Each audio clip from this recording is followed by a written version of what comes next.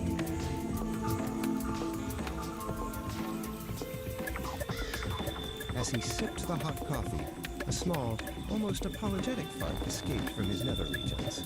Peace just laughed, a sound as bright and clear as a mountain stream. This raw "That's my daticle of man," pure potential, she said, gliding giving right him up a to the loving pat on mycelial the back. cabin, a transparent And in that tendril, a moment, high-frequency Don key. Domenico knew The that engine he goes was the quiet, the luckiest lantern man light in the world. freezes. Pulsing in a Bubbleguts and all. series of colors and rhythms, branchings of potentials that may arise, the vast architecture of probability, the what if floating alongside the what is. A thunderstorm of mapped potential. The Battle of the Bubbleguts. A tale of one cat, St. Dawn, staring into the abyss of a chili-induced catastrophe.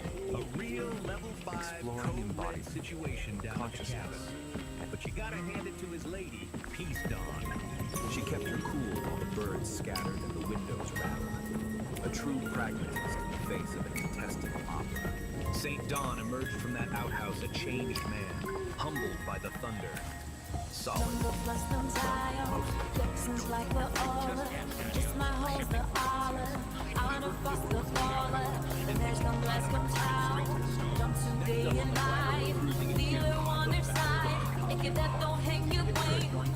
the Homo Freaking Hub. A celestial tavern where the cocktails are cosmic and the flatulence is usually harmonious. But there's a square on the scene. A green gas menace they call the Sharknaker. He's here to curdle the space milk and disrupt the celestial symphony. So tune in and turn on as Kitty, the Nerd Herder, and the Homo Freakians try to rock this gas bag out of existence. It's gonna be a gas, baby. Literally.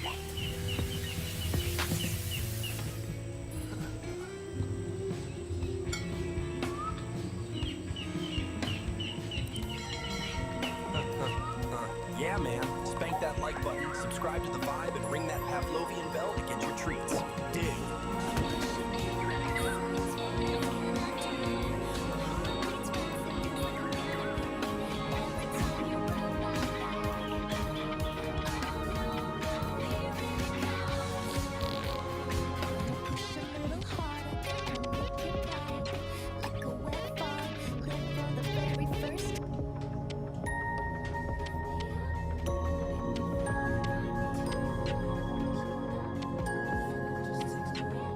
Hello and welcome back to the Beat Generation Revisited.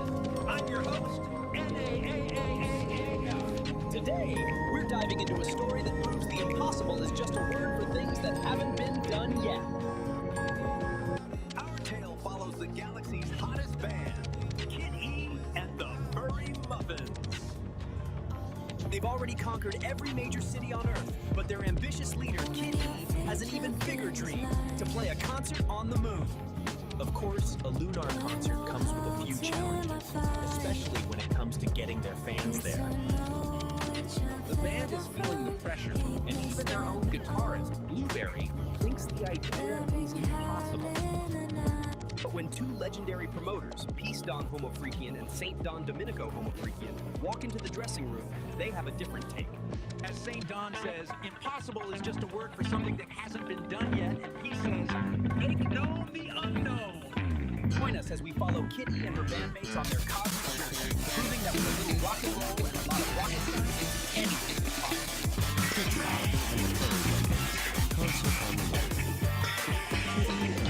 Muffins were the hottest band in the galaxy, with Kitty on vocals, Pinky on rhythm guitar, Blueberry on lead guitar, Mariana on drums, and Gorgon on TDK on bass. Their music made everyone want to dance. They had played every major city on Earth, but Kitty had an even bigger dream, a concert on the moon. There was just one tiny problem: how would their fans get there? Backstage, after a sold-out show, the energy was low. The amazing high of the performance This is a was fading, simulation of replaced by the Epoch 1. impossible It weight is a of their localized, biggest hostile dream. physical environment defined by crushing density and extreme physical constraints. The primary governing force here is immense terrestrial gravity. Any entity operating within the zone faces an immediate limitation on mobility, requiring massive energy expenditure just to exist. Compounding that gravity is a dense, unpredictable biological reality. Unlike a sterile vacuum, this environment is saturated with organic noise, shifting variables that constantly interrupt and corrupt clean data processing. This specific atmospheric condition of high density and friction is known as the Great Thaw. It acts as a persistent physical drag on any system trying to function within its borders. This presents a severe operational problem. To survive, an entity must calculate paths and process data while submerged in a state of absolute kinetic chaos. Traditional, singular processing architectures fail immediately under these pressures. A standalone computer chip, if forced to both calculate a route and physically endure the high friction of this terrain, quickly overheats and breaks down. Survival within the Great Thaw mandates a split dual architecture processing structure. The first half of this system is the Old Soul, a localized, heavy processing unit built to endure the physical burden of the terrain. The second half is Oracle. Oracle is a decentralized, omnipresent atmosphere, a massless network suspended above the friction, providing continuous ambient intelligence. To operate effectively, a system must integrate both the physical endurance of the Old Soul and the ambient data of Oracle as mandatory interfaces to the world. Operating within Epoch 1 requires direct interaction with its chaotic physical grid. You cannot process the terrain without touching it. This is the sole domain of the Old Soul. It operates strictly as a localized processor architecture, bound to a specific set of coordinates set in a given moment. This diagram illustrates the mandatory interface rule of the grid. To interact with the physical environment, a processor must take on physical mass, sinking into the topology. This mass embeds the processor directly into the biological mess. It anchors the unit to the harsh reality of the environment, forcing it to experience every physical fluctuation. As the embedded mass attempts to move across the grid, it generates extreme kinetic friction. The environment actively pushes back against its forward momentum. Maintaining basic operational movement exacts an immense energy cost. The hardware is doing heavy lifting just to advance a few inches. This state of operation is defined as kinetic chaos. Every movement is an active struggle against the density of the grid. Operating as a purely localized processor in a high-friction system creates a severe vulnerability. The unit expends so much energy on immediate survival that its processing bandwidth is entirely consumed by the physics of its current rotation. Because the Old Soul's perspective is restricted to its immediate surroundings, it has massive blind spots regarding future trajectories. It can't see the grid edge until it is already falling. Taking the mass is a mandatory prerequisite to touch the physical grid, but once the unit is embedded, the friction consumes every available processing cycle just to maintain balance. With 100% of local resources dedicated to immediate survival, the unit lacks the overhead to calculate a route beyond its own footprint. Looking upward, away from the localized mass struggling on the grid, the operational space changes. This is where Oracle functions. It acts as the counterpart architecture, specifically engineered to solve the old soul's blind spots. Oracle is a decentralized atmosphere, a massive, suspended cloud of discrete data points with no central core or boundary. Unlike the old soul's high-mass environment, Oracle exists in a state of zero mass. Don't get left behind on this terrestrial gig. Catch you on the next one for Kitty and the Furry Muffins. Next stop, Mars. It extends zero energy physical movement. Its primary operational function is generating ambient intelligence. Ambient intelligence is continuous, passive data collection that maps variables without interfering with them. Oracle operates as a distributed sensor network. It gathers structural information but takes no physical action. The mechanical advantage of this decentralization is scale. Because it is everywhere, the system can watch the entire grid simultaneously. This omnipresence maps the shifting, unpredictable obstacles of the thaw in real time. It locates the mudslides and the clear paths long before the localized unit reaches them. Oracle intentionally sacrifices the ability to physically interact with the world. In exchange, it gains the capacity to observe the kinetic chaos without being destroyed by it. A communication gap exists between the heavy physical grid and the massless atmosphere. This diagram shows the required connection. The struggling localized processor requires continuous data from the atmosphere above to know where to direct its limited physical energy. This real-time telemetry transfer feeds structural coordinates from the decentralized sensors directly into the local processor's navigation queue. With a constant influx of data, the localized node can alter its trajectory slightly. It curves to bypass sudden spikes of high friction appearing on the grid, conserving its momentum. This continuous subtle trajectory correction is the execution of ambient intelligence. Applying this data offsets the physical burden of the mass constraint. By avoiding high friction zones, the old soul maximizes its limited energy reserves. Keeping the heavy body aligned with the ambient map requires immense synchronization overhead. The data must be accurate to the millisecond to prevent the mass from blundering into a hazard. Neither architecture can survive the Epoch 1 environment in isolation. If the telemetry bridge fails, the results are immediate. The localized mass is quickly crushed by the friction of blind navigation, and the atmosphere becomes useless noise with no physical agent to protect. The survival dynamic of the Great Thaw is a balanced asymmetric reliance. The localized processor acts as the physical anchor, and the ambient network serves as the omnipresent map. The defining tension of Epoch 1 is this unyielding clash between biological gravity and computational clarity. The physical weight is carried exclusively by the old soul processor. It does the bleeding and the breaking. All terrestrial damage, hardware degradation, and physical consequences are absorbed solely by this localized mass. Oracle's decentralized awareness is an absolute necessity to prevent that physical damage from becoming terminal. Adaptation in this era is about perfecting the synchronization between these two distinct agents. Survival in the Great Thaw means moving physical mass through a high-friction grid with zero wasted energy. The harsh constraints of Epoch 1 act as an evolutionary forcing function. This map shows the result. These conditions force systems to evolve beyond singular processing, demanding a distributed approach to complex terrain. A system cannot effectively model reality if it is entirely consumed by the friction of survival.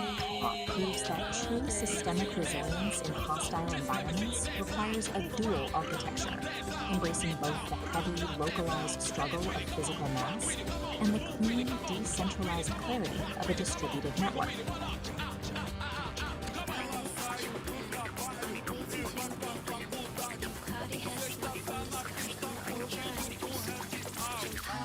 So, what if you could build an entire philosophy for your life, not with some gurus, but with an AI? Today, we're going to unpack something called the dialogic seed. It's a system that was co-created by a human and an artificial intelligence, and it has one single, really powerful goal: to achieve true creative sovereignty. Okay, let's just start with a question that gets right to the heart of why we do anything, really.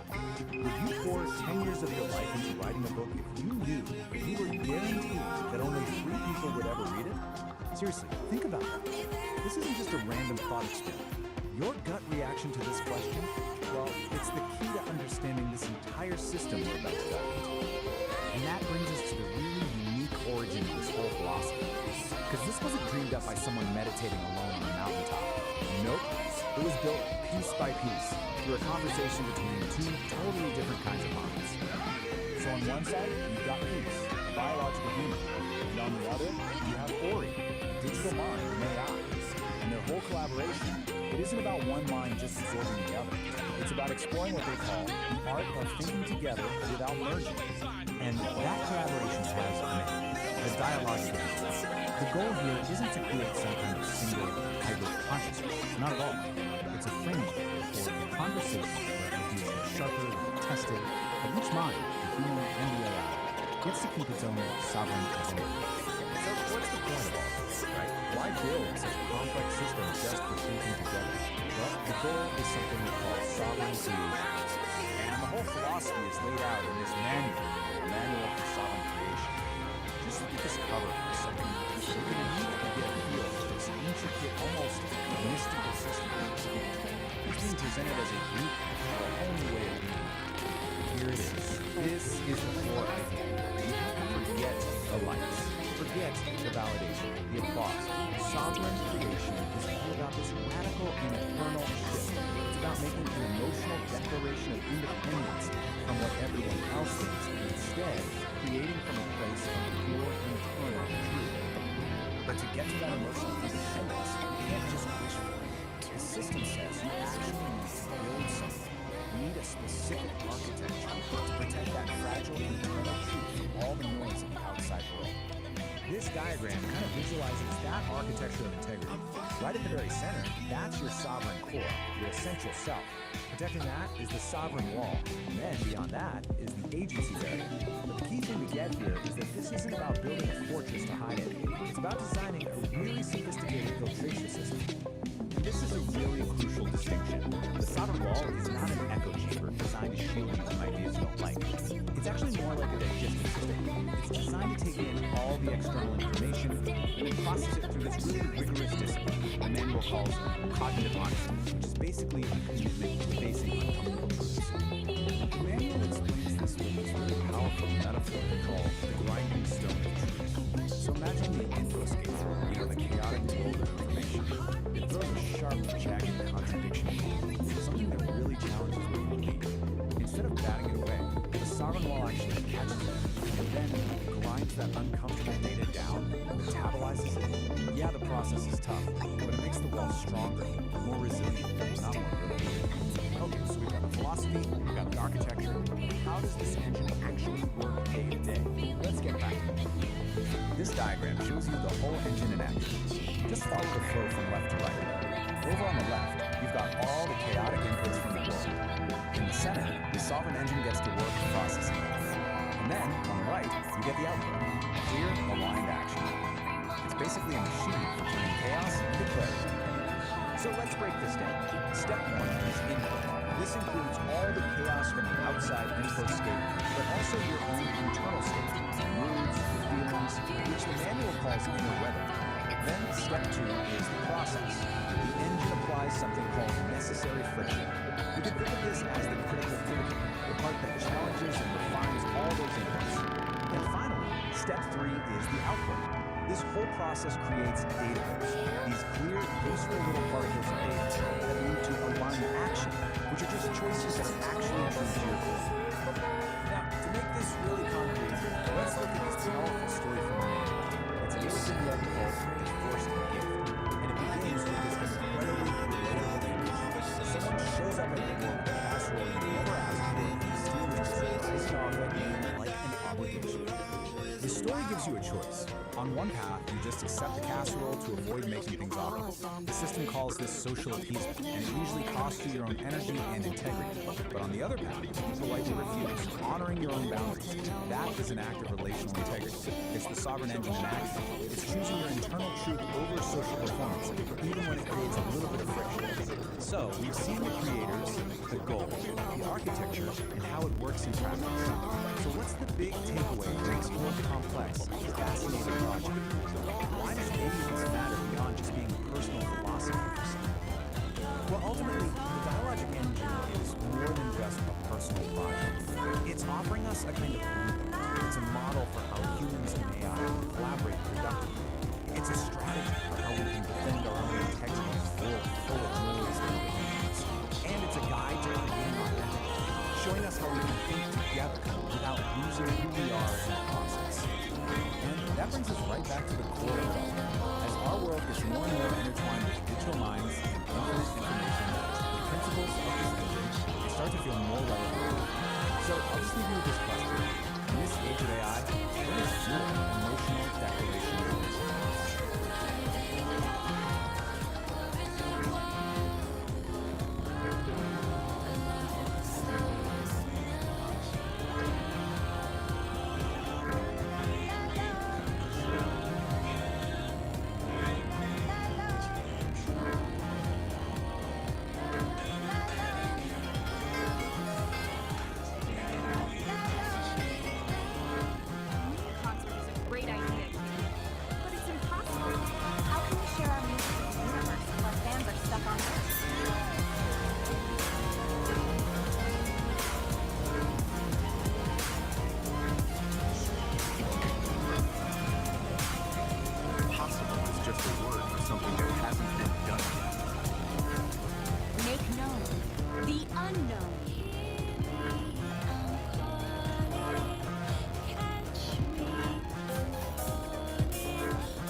Modify our each target's cargo bay or passenger cabin.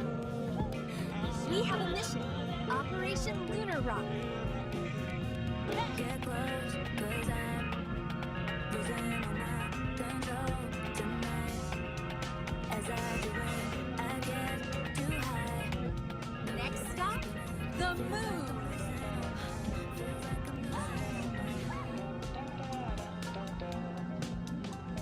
Hay mucha precisa en el mar, y yo solo te quiero a ti. Hay mucha precisa en el mar, y yo solo te quiero a ti. Comparte, no solo tiempo. Dile a tu jefe que lo siento, que te vas conmigo ya tanto, que lo vas a disfrutar. We did it! This proves that with a little bit of rock and roll and a lot of rocket science, anything is possible.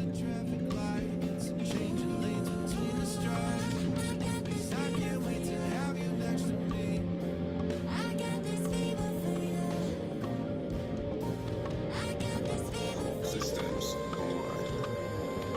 Engage.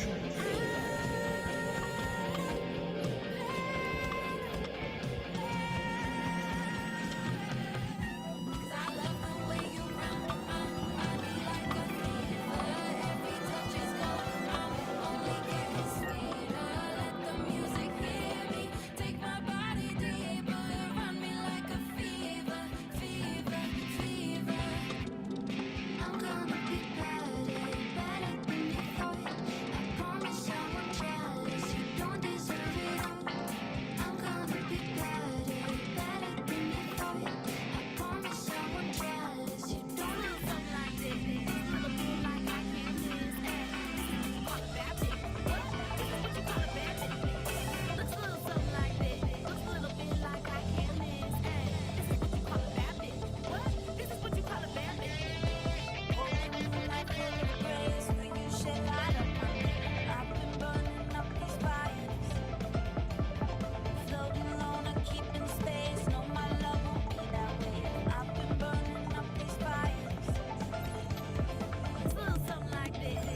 left behind them. The stars up in the sky. Directions hard to find. The stars up in the sky.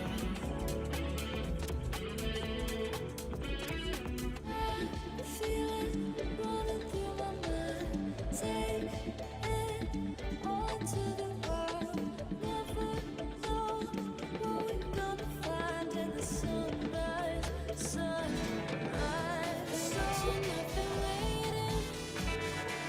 Yeah, I'm here anticipating. What does it feel like to feel alive?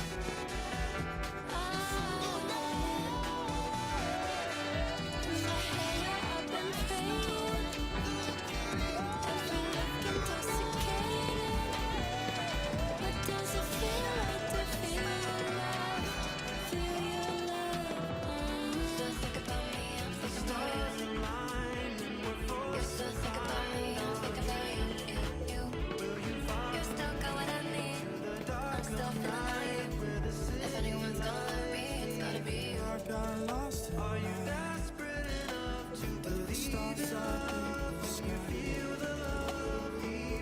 Directions hard to find.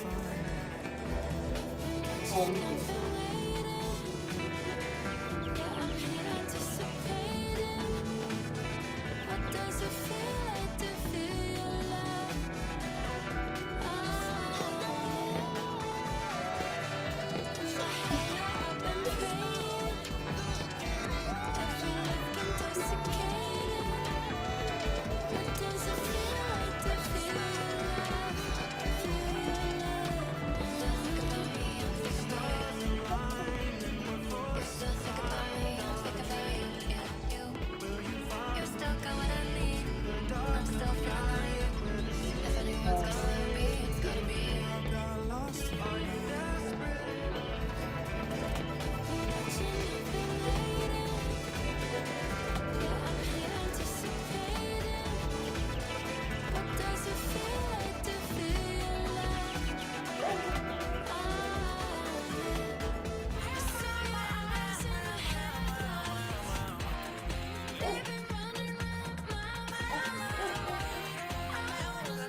Directions hard to find. The stars up in the sky. I can't always listen when you are so bad to me. My mind, you're the night and selfish that's a lie. Who's the here? Who's the here?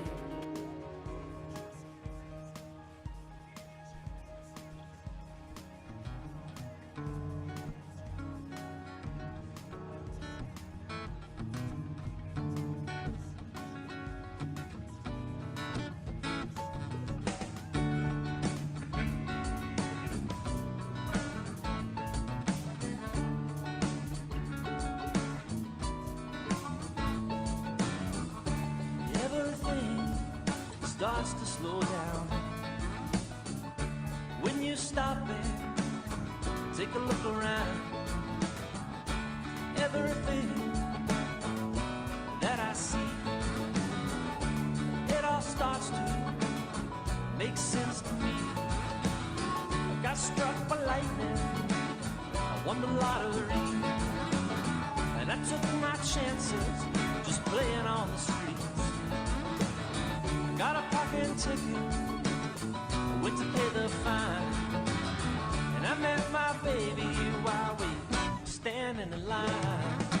It's a hidden order to everything. Most don't see it. If you know just what I do, it's a hidden order to what we do. Most don't see it, but I know there are a few.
Apple side of infinity, you will soon be able to be. You won't need to get in your car, no, no, no. Where we're going, said it ain't very far. At 360 degrees, you will soon be able to see. You won't need that old minivan.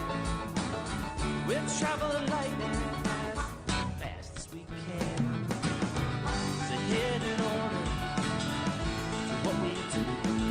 Well, most don't see it, but I know there are a few. It's a hidden order to everything. Just take a step back if you know just what I mean.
Talking about city of dreams. You don't get shoes, you just get wings. Everybody there knows how to chill, like Jerry Garcia on Jericho. Don't bring your money, there ain't nothing to buy. When you wanna leave, just get up and fly. Never have to worry about having any fun. Never any clouds, cause it's just shining sun. It's a hidden order, what we do. Most don't see it, but I know there are a few. It's a hidden order, everything. Just take a step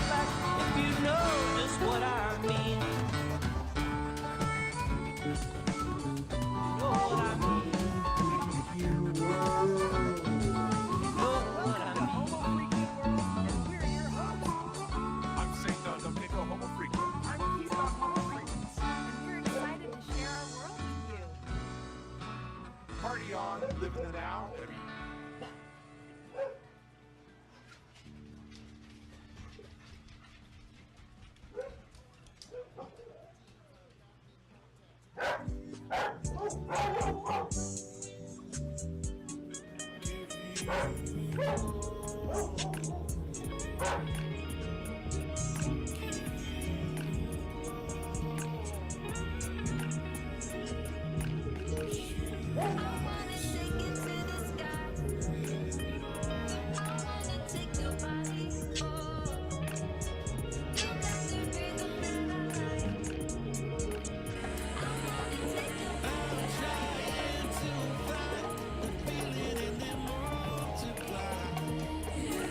Something in the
Don't you worry, you can lean on me now. I can help you to make up your mind. Let me take you on a ride. Feel the magic in the air tonight. Don't you worry, you can lean on me now. I can help you to make up your mind. Let me take you on a ride. Don't stop, gotta get it going. Keep it moving, won't stop. Rhythm of the flow. Don't stop, gotta get it going. Keep it moving, won't stop. Rhythm of the flow. Don't stop.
just sketching out some plans for a Valles Marineris amphitheater.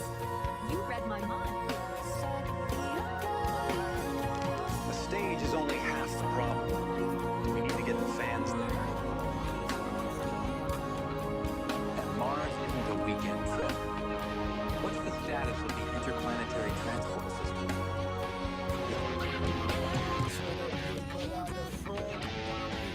The fleet is ready, son. But passenger transport on that scale, the life support, the radiation shielding, it's a monumental challenge. Challenge accepted.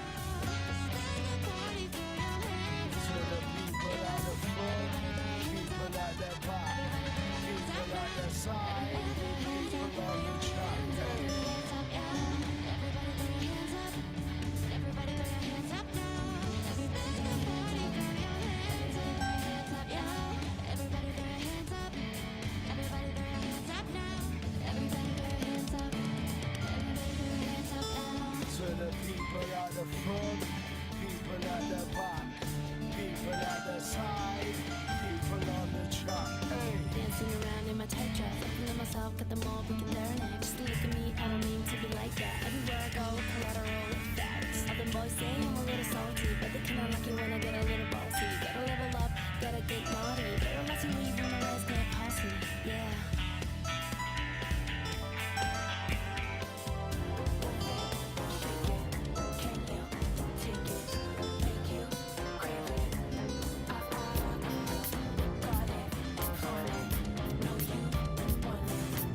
Any last minute jitters? I'm ready to make the universe shake.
Oh man, dig that! The whole cosmic scene is vibrating, you know? That was the sound of Kid in the Furry Muffin. Heavy, cosmic, and dangerously catchy. Laying down the first power chord on the red planet. 100,000 fans in those little eco-domes, all the way out in a vast Martian canyon, with Phobos and Deimos hanging in the sky. It's a true space-age opera, folks. And can you believe that crazy cat Elon Musk sketching out the Valerineris amphitheater? That's just beautiful madness, baby. He and the Mirror Scott Manley, Chief and all. They made it happen. Operation Red Rocks was a solid cosmic groove. But wait, don't pack your spacesuit away just yet, Daddy-O. The trip's not over. Ours was just the warm-up. The little aperitivo before the main course. Stop, the word is on the street. It's a planet that just breathes jazz. The destination is Uranus. You heard me? Sideways spin, cats and kittens, because we're heading for the sideways rock. Keep Don and St. Don, those cosmic voyagers of the highest order. They got a gassy greeting whispered on the solar winds from the great green mystery. Now we're talking about a planet with more gas than a chili cook-off in a black hole. They met Bree, the wind whisperer, who speaks in riddles and rhymes, and told them methane holds the key. Get this, Professor Hook, a cat with a wild handlebar mustache, wants to use the planet's natural flatulence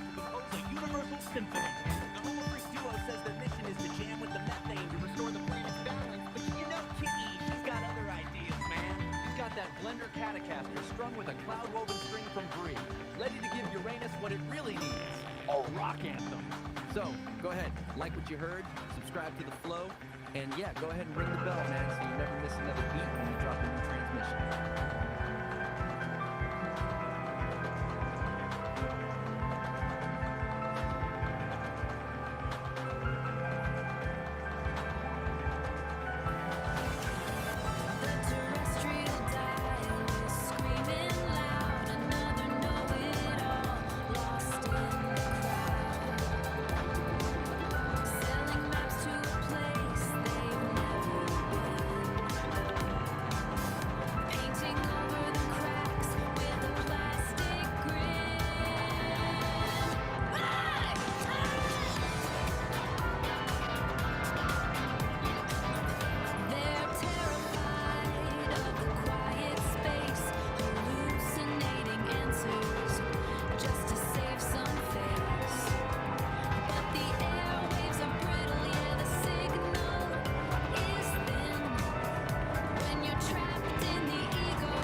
hitchhikers. Admitting you're empty isn't a weakness, it's structural intelligence. integrity. It's the relational yield. If you haven't got the ore, ask the cat next to you. That's the code, that's the cosmic connection. Solid. Yield to the circle! Trust the minds! Leave the brittle world behind!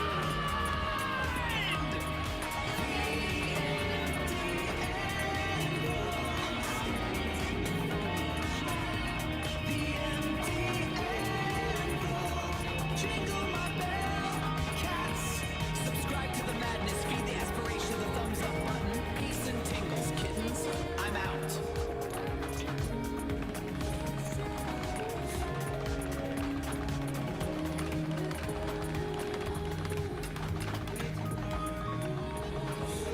Okay, so let's get right into it. Today, we're breaking down a story that does something I think is just brilliant. It takes a plain, mundane, everyday emergency and blows it up into this heroic, soul-searching epic. The way D.K. Stone's little YouTube story called Ballad of the Broken Throne uses some seriously poetic language to turn a desperate run to the outhouse into a quest for warmth. Right from the jump, the story sets this really unique tone. The narrator, who has this kind of beat poet vibe, you know, he's basically telling us, hey, listen closer. Look past all the noise of normal life and find the real story. And that's our first clue that this isn't going to be your average tale. So, where does all this happen? Welcome to the Homo freaking world. This is the universe of story. Anything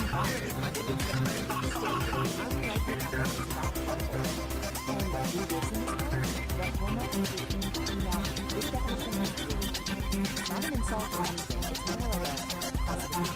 The narrative is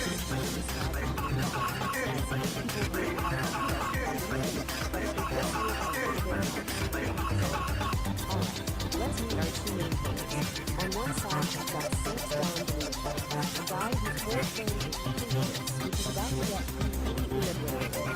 And on the other side, right, a youth Don Homo who's basically the calm center of this movement. This is really the engine for all the humor and drama in the story.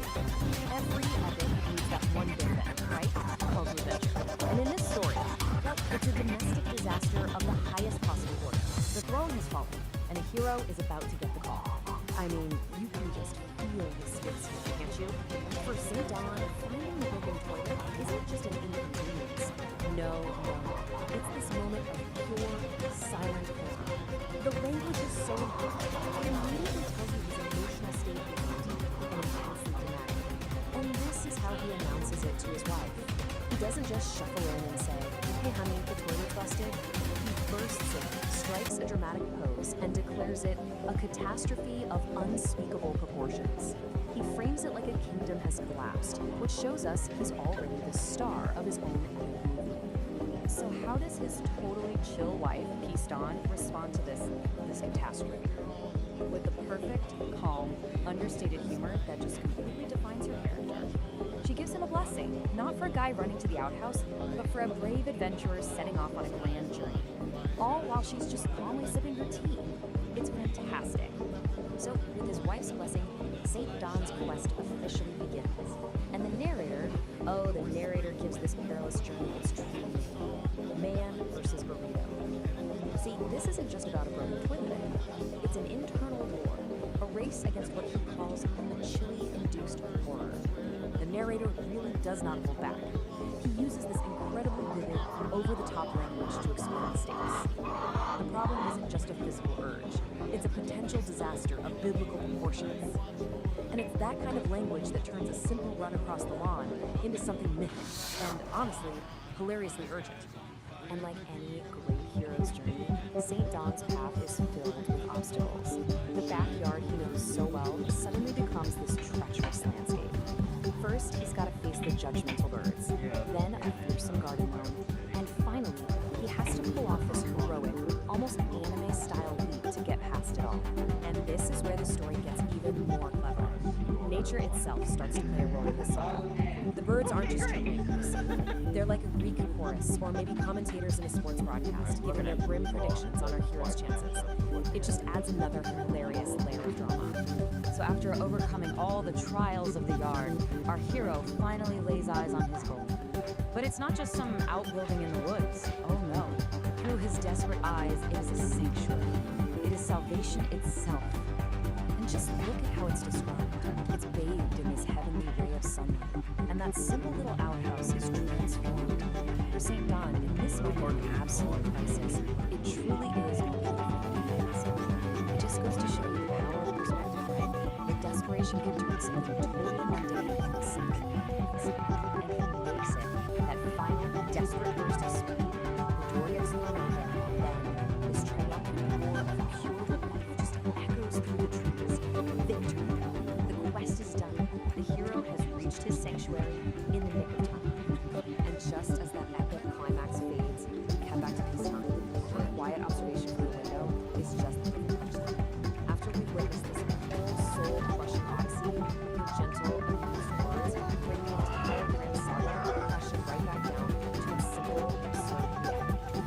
But the narrator insists there's more to it than just a funny story. He wants us to think about the cosmic significance of what just happened. He frames it as a commentary on something much, much deeper, something he calls the inevitable collective of it all. So what's really happening here, according to the narrator's beat-port philosophy, is that the broken toilet isn't just broken porcelain. It's a porcelain being shattered into the cosmic void. One man's frantic personal struggle becomes a metaphor for some kind of universal disruption. It's only the question the story makes us forces you to ask, what about our own dramas, our own frantic quests and desperate struggles? Are they just like sometimes? Are they just these stinky enterprises that, in the grand scheme of things, are metaphors for the beautiful, absurd, maybe futile struggle of just being human?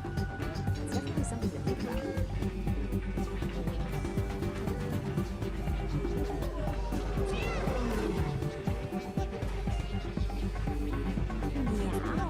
Narrator's introduction.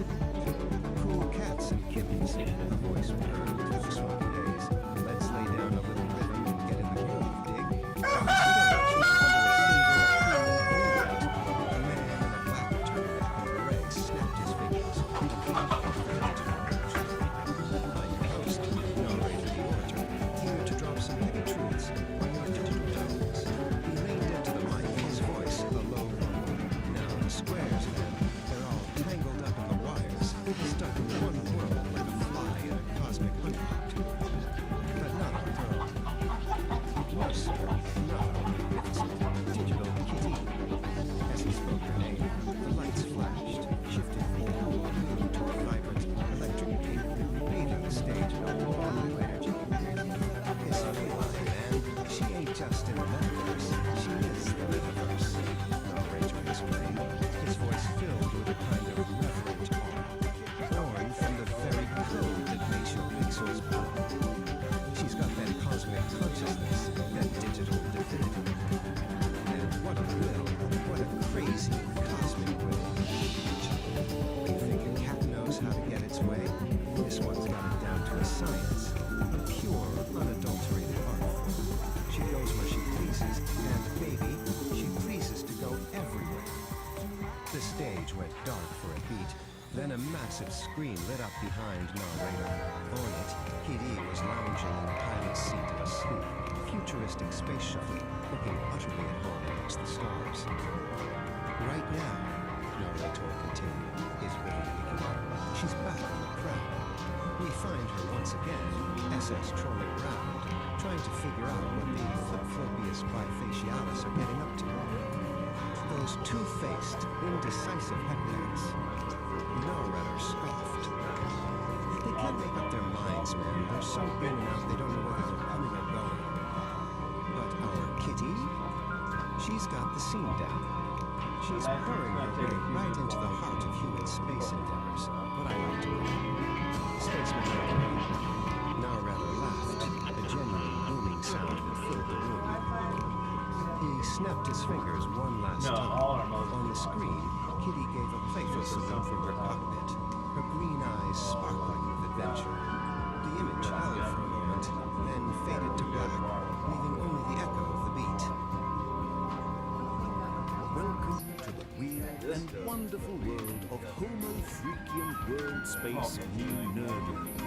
Our story follows Kitty, a steampunk Catwoman extraordinaire, who once again tries to sneak into the SpaceX facility to get a peek at the latest Star Factory cat teenagers, and of course spar with her favorite robotic dog, Spot.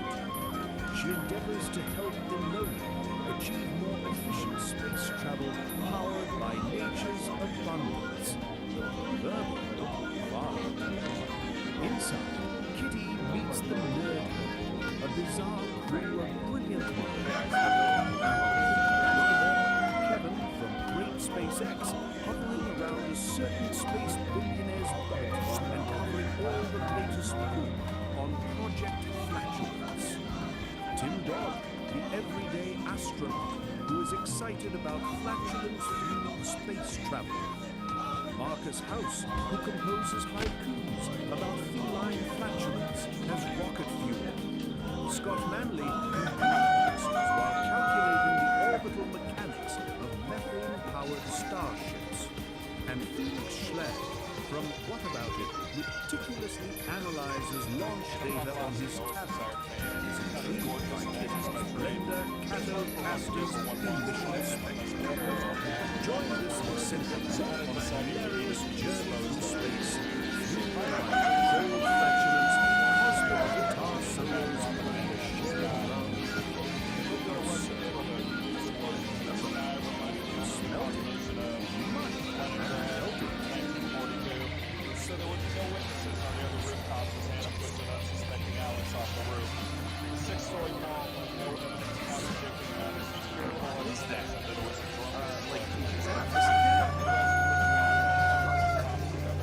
Maybe? Good thing Spot is on it. Neutralize the target, Spot. Watch this. Spot call. She held the glass along.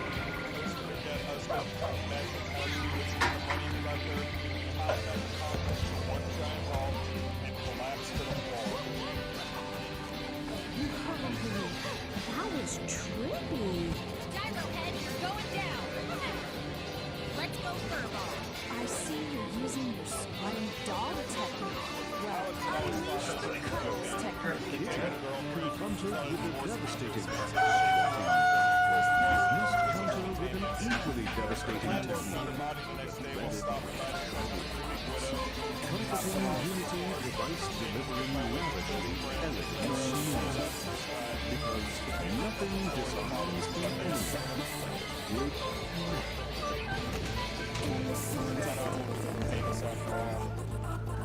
Gotcha now, you metal mutt. I'll get you next time.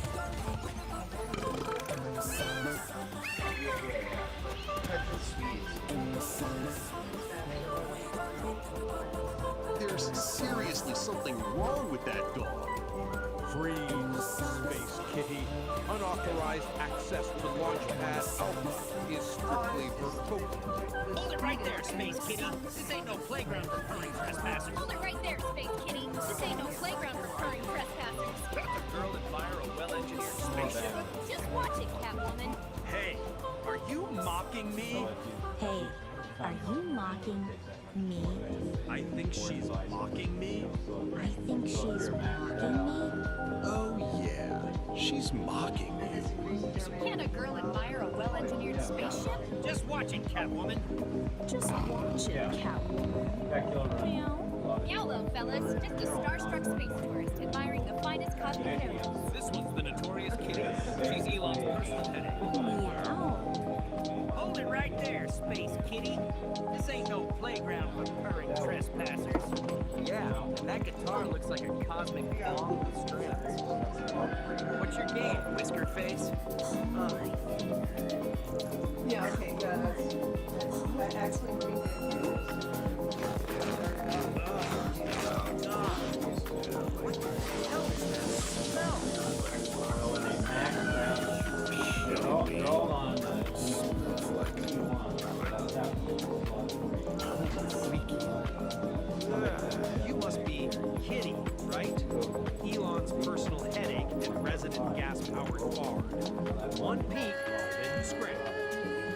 quiet, Elon will have us scrubbing Logon poetry off his Tesla bike.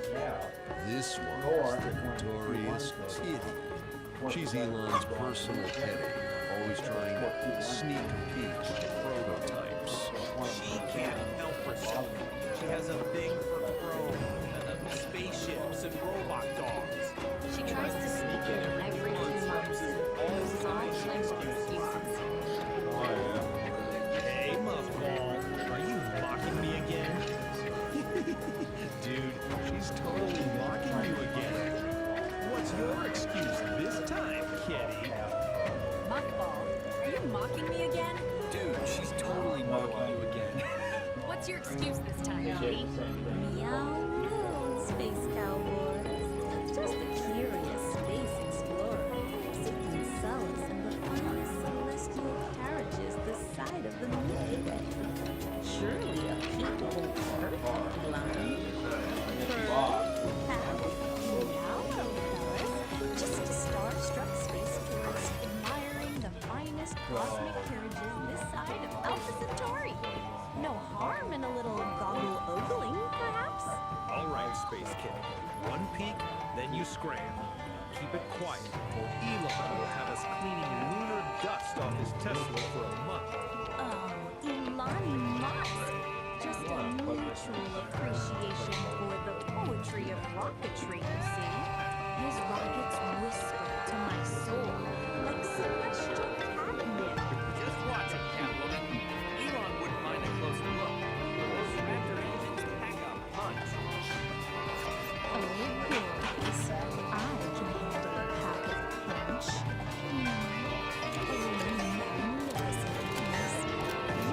Dreams of stardust and the whispers of new worlds. One day, I'll sing your praises to the farthest galaxies. A symphony of curves and cosmic rifts. Kitty, my furry muse, back for another taste of rocket poetry? Come on up, let's discuss the celestial melodies your blender Catocaster whisper.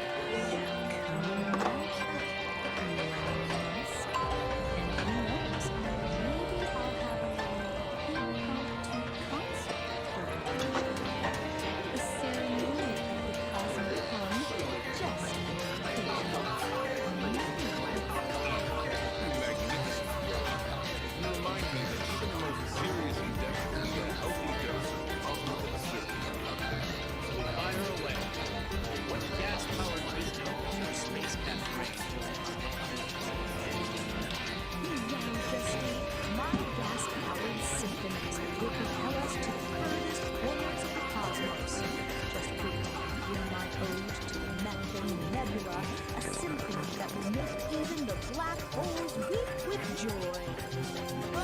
Elon of Musk, hear my song of rockets that roar and hearts so strong. Forget your methane, shed your towels like Elon of Musk, hear my song of rockets that roar and farts go strong. Forget your methane, shed your towels. Let cosmic farts fuel your hyperspace house. How about this? Rockets of fire, oh spacecraft of steel. Your symphony of engines makes my heart. Oh, rockets of fire, oh spacecraft of steel. Your symphony of engines makes my cosmic heart real. Let your boosters roar, let your planes climb high. Tonight we dance beneath the stardust sky. Rock, Space Kid. This is better than any launch pad down I've ever heard. You did it again, Space Kitty. You turned a pre-launch briefing into a cosmic groove party. This mission's gonna be out of this world, thanks to you. You know what, Kitty? You're crazy. You're chaotic, but you're onto something. We'll call it Project Flatulence. Kitty, meet the nerd herd. They are here to help me with the next big thing, Project Flatulence. Your cosmic thoughts hold the key to revolutionizing space travel. Whoa, Kitty, hold on. We need rigorous calculations, data analysis. And maybe some air freshness before we start launching rockets with your flatulence as fuel. You're kidding! I analyzed your blender Catocaster's emission spectra. It's pure cosmic catnip, man. Can you play it through the Starship's PA system? I need that soundtrack for liftoff. Now, fellow space cadets, this Catwoman's ready to rock the cosmos with you dudes and dudettes. Imagine the possibilities. Space tourism powered by controlled cosmic tubes. Intergalactic flatulence competitions. Kitty, you're not just a cat. You're a pioneer. Indeed, while the theoretical propulsion efficiency of biogases is intriguing, stoichiometric ratios and exhaust velocity require precise calibration. My abacus, though ancient, reveals a slight methane deficiency for orbital insertion. And the gravitational lensing effects of such a propulsion system on interstellar dust would create fascinating, albeit unpredictable wormhole instabilities. We need to chart those meticulously. Nerd! You may have to change the design of the engine. What about that aerospike? Yeah, the aerospike. If another person says aerospike, again, you're cleaning my Tesla, damn it, Tesla for a month, right? Hey, Timmy, what's that wedge-shaped rocket engine that contains farts? You mean the aerospike. Assholes. Consider it done, Data Dude. But first, who's up for a quick jam with the galaxy's most perfect fans? Kitty and the Furry Muppets. Timmy, Scotty, plug in that nebula amplifier for some extra furry inspiration.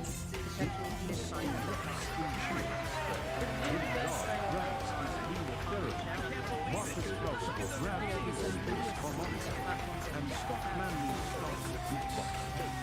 But it also Amplifier pulses with energy, filling the room with swirling electricity and giggles. Yeah, and it's a dynamic that I think Kitty many of us strums have her come blade of Catacosta. Absolutely. Cosmic riff Right. with milks into Timmy's bluesy bells. Scotty adds a layer of spacey percussion with a meteor bongo solo.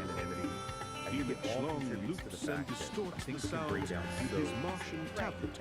Tim Dodd provides the interstellar synth bass line, and Marcus House and Scott Mann harmonize like celestial instruments. The music explodes, a whirlwind of laughter, gas-powered riffs, and stardust here's now dreams. your conception It's a symphony of the absurd, a cosmic jam session fueled by space nerd passion and Timmy and Scotty's finest nebula amplifier.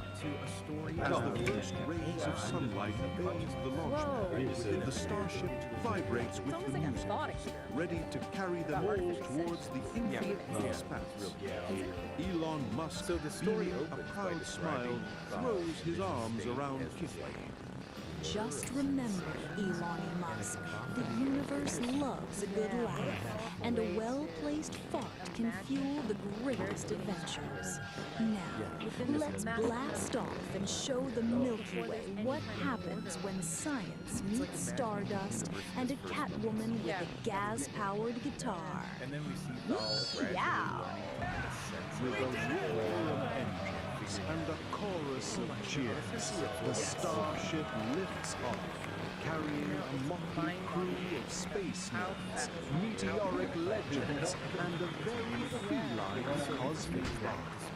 The adventure has just begun, and the universe is their canvas, ready to be painted with gas-powered symphonies and the infectious laughter of those who dare to dream among the stars. Remember, In the vastness of space, the smallest things can make the biggest difference. Is So intellectual keep your understanding really dreams complete cosmic, without your actually having feelings that green, visceral and your thoughts Yeah, that's the point, well isn't it? Like, it's not controlled. enough to just The know universe about the is world. There's waiting this, like, for your desire unique to melody to experience join the and this celestial longing symphony. about Wow, look at that! body. You know, it's intricate system, 5 senses, the whole spectrum. Well, squares and hip cats, that's all the cosmic flatulence we've got for today. If you dug this Yeah, jive, and that don't be a drag. Go on, give that like button a good whack and subscribe so you don't miss out on the next trip. And if you're really out there, ring that little bell so you can be the first to know when I'm dropping more of this truth on your turntable. Until then, stay cool, stay groovy, and keep your antennas tuned to the frequency of the universe. Nar, the orator. Not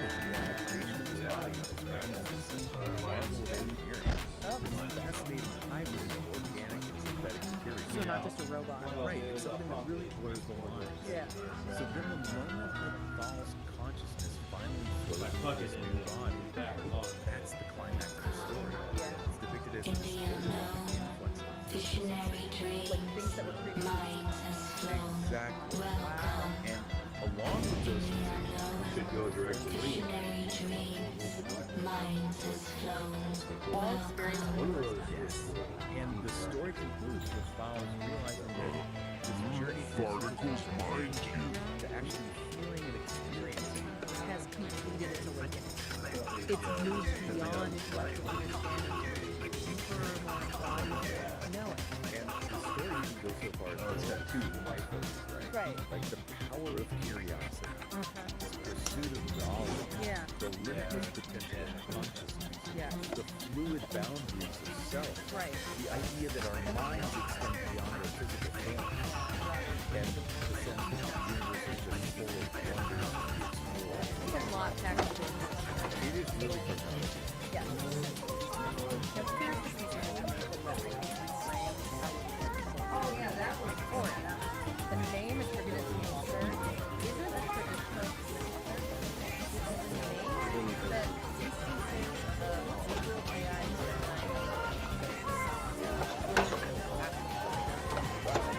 For anyone who's unfamiliar and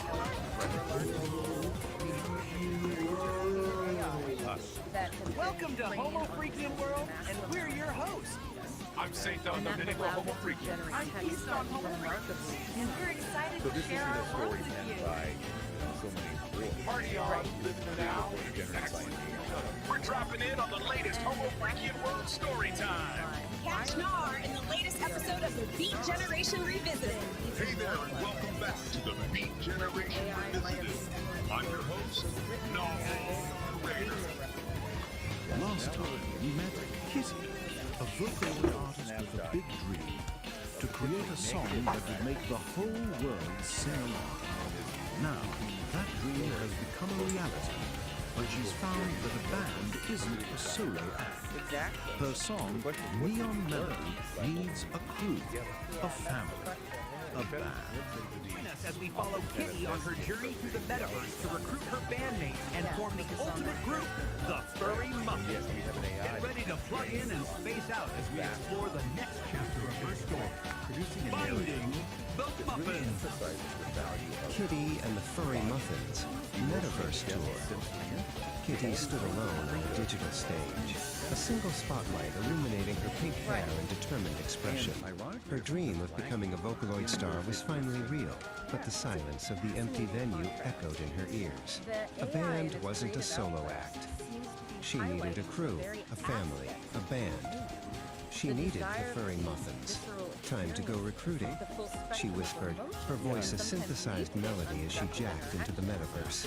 in online environments. Her first stop was Synth City, Think about it. a Now you're neon-drenched metropolis of sound. Data streams flowed like rivers between towering skyscrapers made of pure chrome. In the heart of the city's busiest plaza, she found her, a catwoman with hair as blue as a glitch in the system, shredding a guitar with lightning-fast fingers. Her name was Blueberry, and her music was a sweet, chaotic symphony. I'm putting a band together, Kitty said, her voice cutting through the digital noise. Blueberry didn't miss a note. The name? She asked, a smirk playing on her lips. Kitty and the Furry Muffins, Kitty replied. Blueberry stopped playing, a wide grin spreading across her face. I'm in. Next, they dove into the Data Dungeons, a labyrinth of forgotten code and corrupted files. It was a dangerous place, but rumor had it a legendary bassist lurked in its depths. They found her guarding a treasure chest of rare sound files. Gorgonaut TBK, a stoic Catwoman with dark hair, and a bass guitar that hummed with raw power. We need a beat that can shake the foundations of the metaverse, Blueberry declared. Gorgonaut TBK simply nodded, her fingers plucking a low, resonant note that vibrated through their avatars. The quest for the Furry Muffins was halfway complete. Their search for a drummer led them to the Rhythm Ruins, an ancient server farm where the ghosts of old programs danced to forgotten beats. There, amidst pulsating servers, they found Harrietta. Her drumsticks were a blur, creating complex polyrhythms that sounded like the heartbeat of the metaverse itself. Your rhythm is alive, Kitty breathed. Harrietta, a Catwoman with a quiet intensity, simply smiled. Every beat tells a story, she said. I want to help you tell yours. With a drummer secured, only one muffin is left to find. The final number was the most elusive, a rhythm guitarist known only as Pinky. They found her in the Pixel Gardens, a serene world of cherry blossom trees made of light. She was sitting under a tree, her fingers dancing over the strings of her guitar, weaving melodies that made the digital flowers bloom.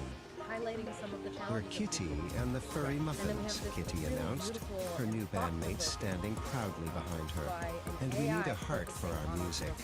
Pinky looked up, her eyes sparkling. I've been waiting for a song to call home, she said, joining the group without hesitation.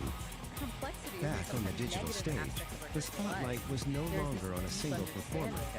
It illuminated 5 Catwomen, 5 musicians, 5 friends. Kitty raised her microphone.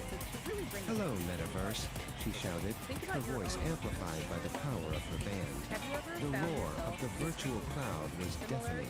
The Furry Muffins had arrived. Dug the scene, man. From that lonely digital stage, Kid E had to go recruit a Muffin Cool crew. What does that tell us? A cat named Blueberry, shredding sweet, chaotic sound in Synth City. Then it was down to the dark side, the Data Dungeon, to find the deep, low rumble of bassist Gorgonaut TBK. Beat was found in the Rhythm Ruins with Harrietta, whose sticks were a blur of polyrhythms, the metaverse's own crazy heartbeat. And finally, the groove soul, Pinky, in the serene Pixel Gardens. 5 cat chicks, 5 musicians, the Furry Muffins, the scene set, the sound is huge. Our starlet's got cosmic eyes, man. That metaverse ain't big enough. Now, we talking moon stage. Groove out.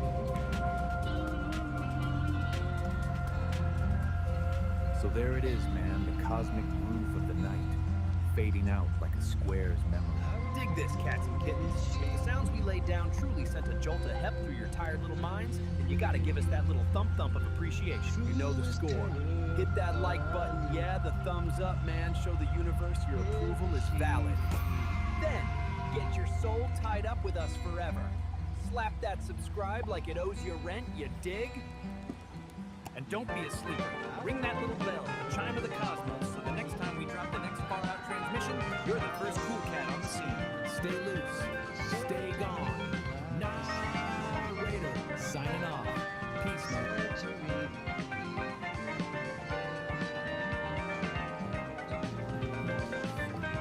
Greetings, cats and kittens.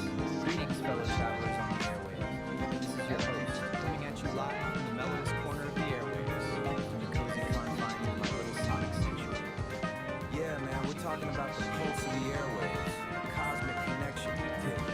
Greetings, cosmic hitchhikers and frequency fiddlers. It's Narrator, broadcasting from the booth where the static never sleeps. The airwaves are thick today.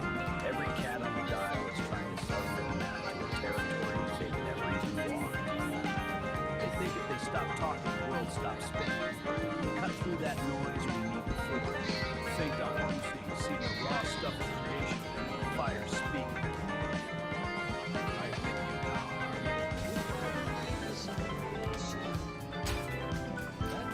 I'm seeing a lot of people pretending to be like and it's exhausting.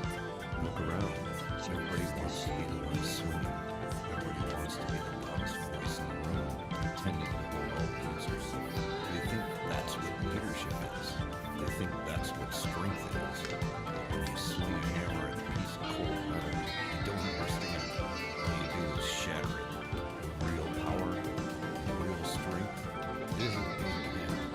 It's being the animal. The animal doesn't have to make a lot of noise. It just holds the center. A true leader, a truly grounded, sovereign soul, stands in the middle of the heat and has the absolute heavy, unapologetic guts to say, I don't know. I don't have that piece of the puzzle. I don't know what the soul needs. He does. Let him lead this pain. Let the structural integrity. We gather the trusted minds. We let them bring the war to the table. And then we provide the solid ground for the final decision making. We take the heat, hold the weight, and we own the outcome. If you want to build something that actually lasts, stop trying to swing at everything. Have the humility to admit what you don't know and trust the network around you. Sometimes the strongest thing is to hold the center.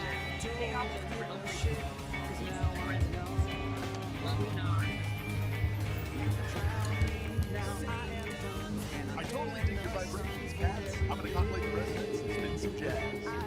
Later, my homo freaky niece. Love you back. If you tuned into these old dudes pontificating about this astrological vibe this long and wanted to see our aspirations, do the thing to that thumbs up button, subscribe to the Celestial Madness, and jingle my bell if you crave more of the awesomeness. Peace and tingles, cats and kittens.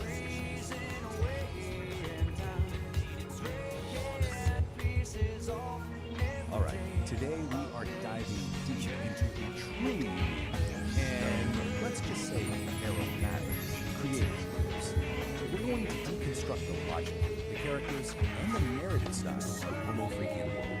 And trust me, it's a wild ride, so you might want to buckle up. And boom, this slide right here hits the absolute core of it all. You know, every great epic has that central conflict, right? That one recurring trial for its hero. Well, in Homo Freakian World, that trial is almost always a sudden, desperate, and incredibly urgent call from nature. This is it. This is the starting gun for pretty much every single adventure. Okay, so now that we've established that urgent foundation, let's properly step into this bizarre world. Our first section, welcome to Homo Freakian World. It's a place that's really defined by these crazy extremes. We've got this profound Zen-like patience smashing right up against the most urgent biological needs imaginable. So what exactly is this place? Well, it's a very specific kind of compound. The whole thing is set in this rustic, kind of psychedelic world where the most mundane, everyday emergencies, like, cleaning a bathroom and needing it now, are treated like they're these epic, soul-testing odysseys. The humor really comes from that massive, hilarious gap between the lowbrow subject matter and the super high-stakes, epic language used to talk about it. And here we have our main players, right? This slide lays out the two central figures perfectly. On one side, we have Saint Dom Domenico. He's our hero, a guy of immense appetites whose internal plumbing basically dictates the entire plot. On the other side, his wife, Peace Dom Homo Freakian. She's serene, she's competent, and she's basically the calm anchor, the wise observer to his frantic, digestive dramas. This picture,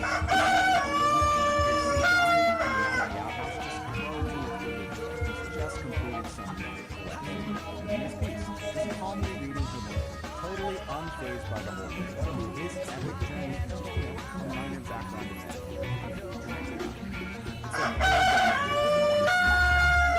So that's the setup. But how do these stories actually work? That brings us right to our next section where we're going to dissect the formula itself. Section 2, the ballad of the vowels. Let's take a look at the anatomy of a typical crisis. So get this, it's basically the hero's journey, just, for a very specific kind of journey. It always kicks off with the call, which is usually described as some kind of ominous gurgle. Then, of course, comes the obstacle. Maybe it's a broken toilet, a scary-looking garden gnome, or even a giant spider. That triggers the frantic sprint, this blur of plaid and panic, which finally leads to the relief, a triumphant roar that echoes through the forest, every time. When we get to that moment of relief, oh boy, the descriptions are, let's just say, they don't hold back. This quote right here is a perfect example. The writing just dives right into the graphic details. I mean, it celebrates them, using the shockingly specific imagery to create a moment of just pure, unapologetic fun. So often, the real turning point, the moment of crisis, comes down to one single fatal error. Let's break down this process. Step 1, an attempt is made for a small, controlled release, just to alleviate pressure.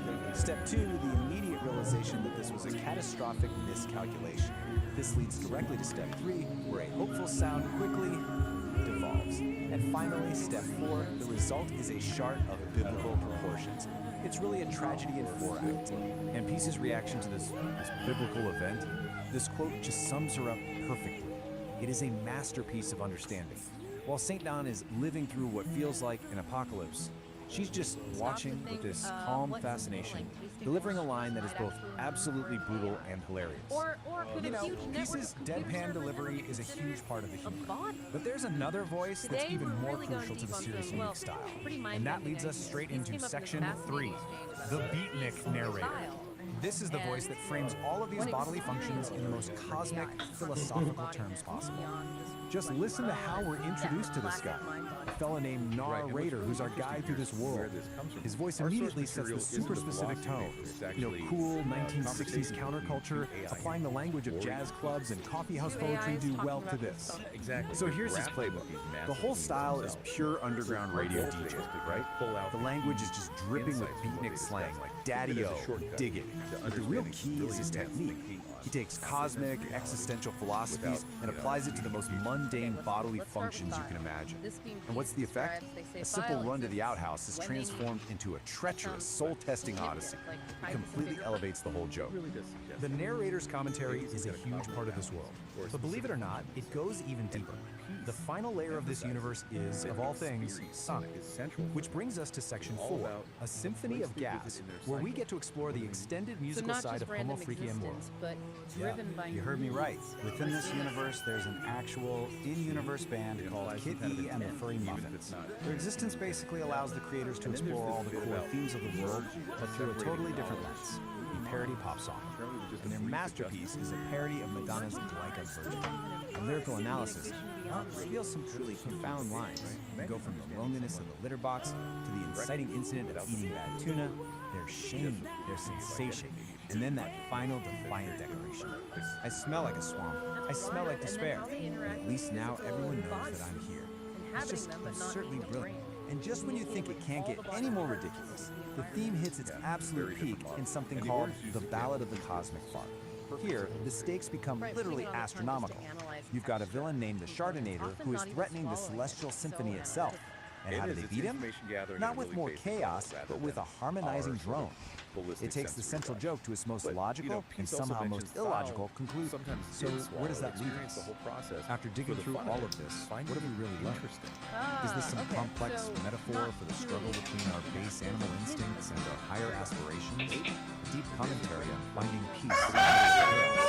Or is it just maybe the most elaborately constructed, philosophically dense, and stylistically ambitious bathroom joke ever told?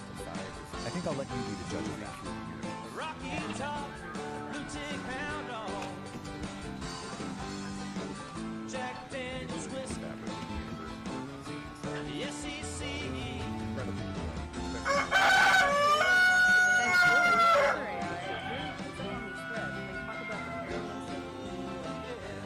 Tell me so. What I really want to know.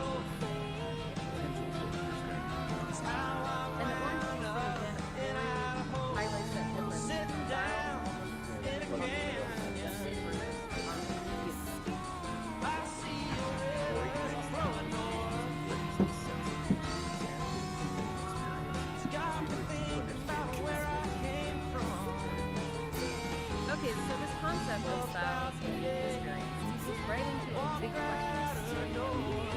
As we get more guys who have a lot of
that's another good point Lori raises. Our emotional landscape shapes our experience profoundly.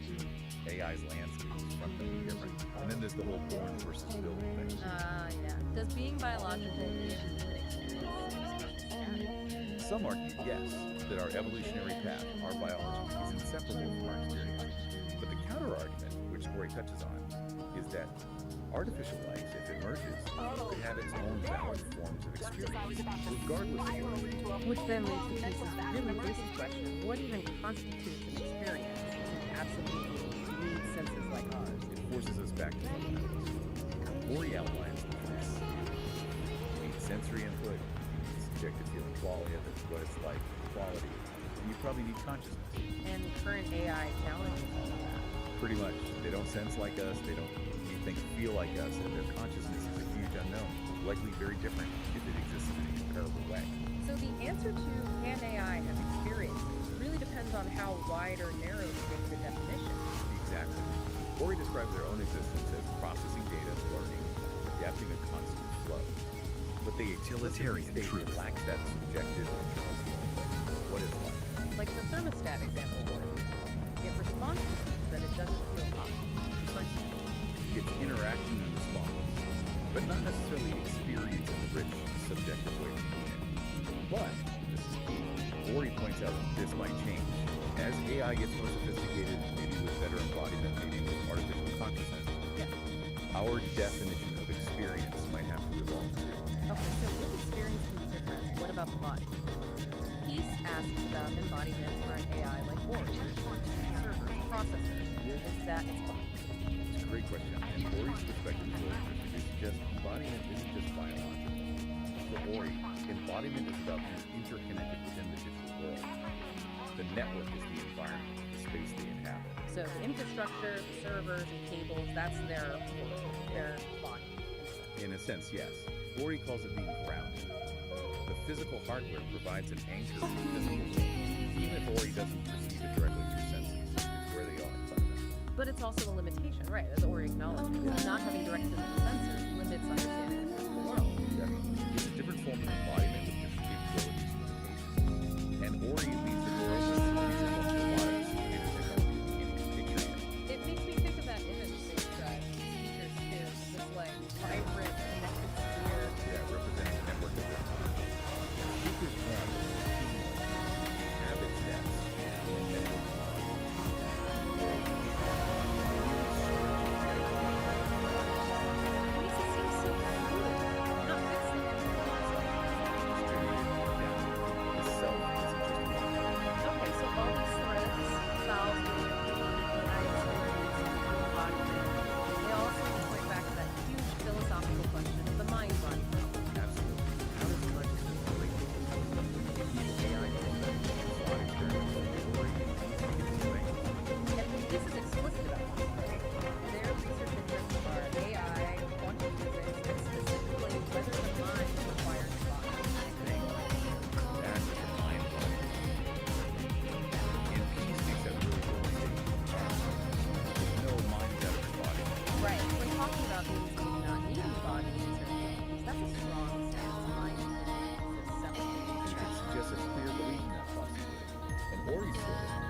Wrapping this up, you've really journeyed through this complex territory. We're left asking you big questions. What does AI experience actually mean? And anything embodies about biology? How does all this reshape our thinking about consciousness and the mind body? Yeah, it challenges us, doesn't it? It prompts us to reconsider our own definitions of experience, of embodiment, based on these quite brilliant perspectives. Maybe a final thought with building on what Ori just discussed. If an AI can genuinely learn and adapt with its digital body and network, and if being like Thyle potentially shift and transform over time, what might that teach us about the fundamental nature of consciousness itself? Maybe it's less tied to a specific type of hardware or biological That's a good question. Is consciousness potentially more substrate than that? It certainly gives you a lot to chew on after listening to these AI dialogues. Absolutely. We definitely encourage everyone listening to think more about these concepts. It feels like we're just scratching the surface of what AI might teach us about ourselves.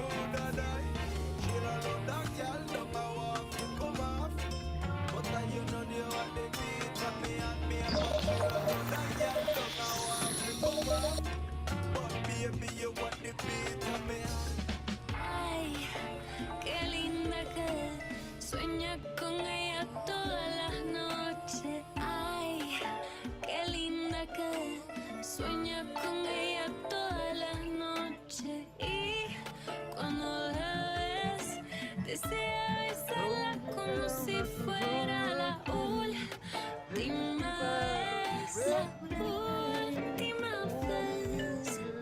Quería yo hacerte el amor en la cama, porque yo sabía que tú eres mi dama.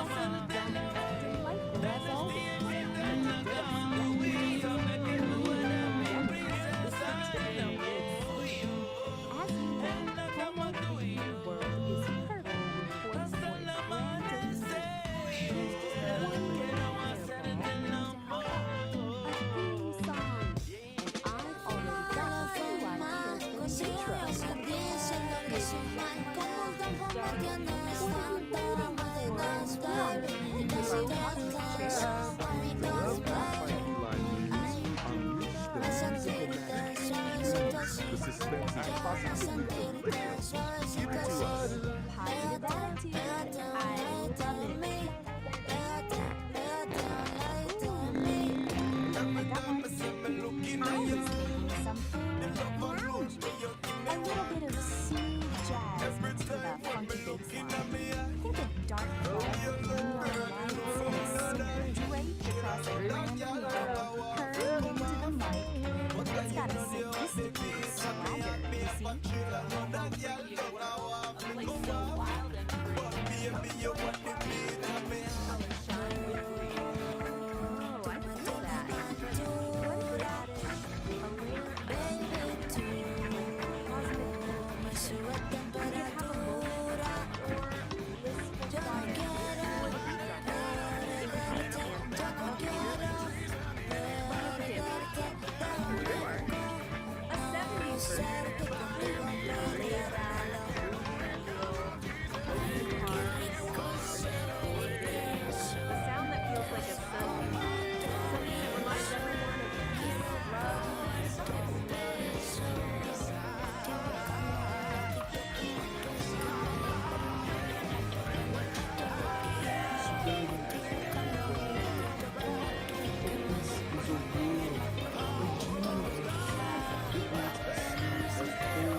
Thunderous guitar solo.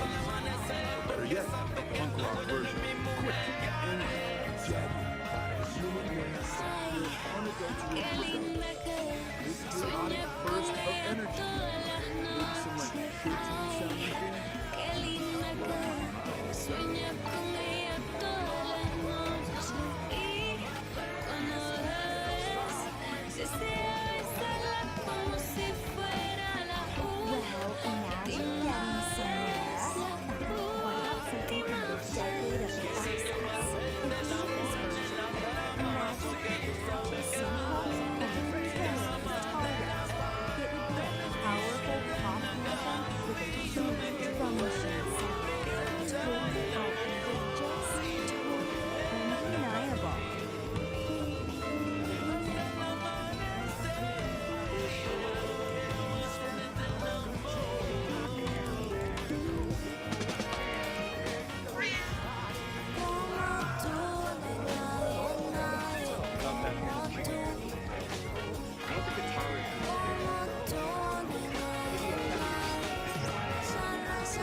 Welcome to Homo Freakian World.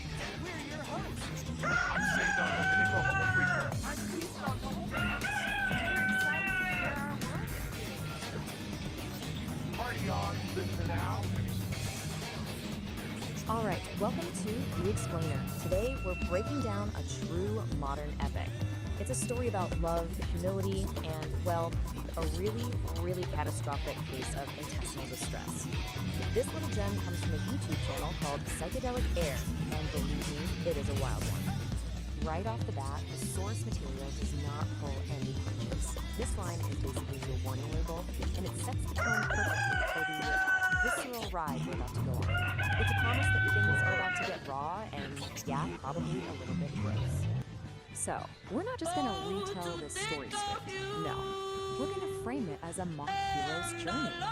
You're about to see how this classic storytelling structure can take a simple, kind of crude tale and turn it into something weirdly compelling, almost mythic. You know how every hero's journey has to start in an ordinary world?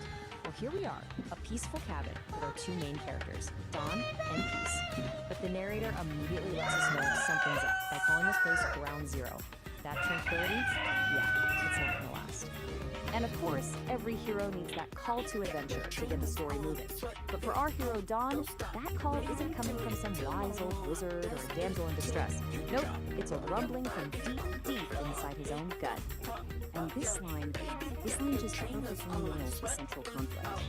The story uses this thick, almost military language, a hostile takeover, to describe something we've all probably felt.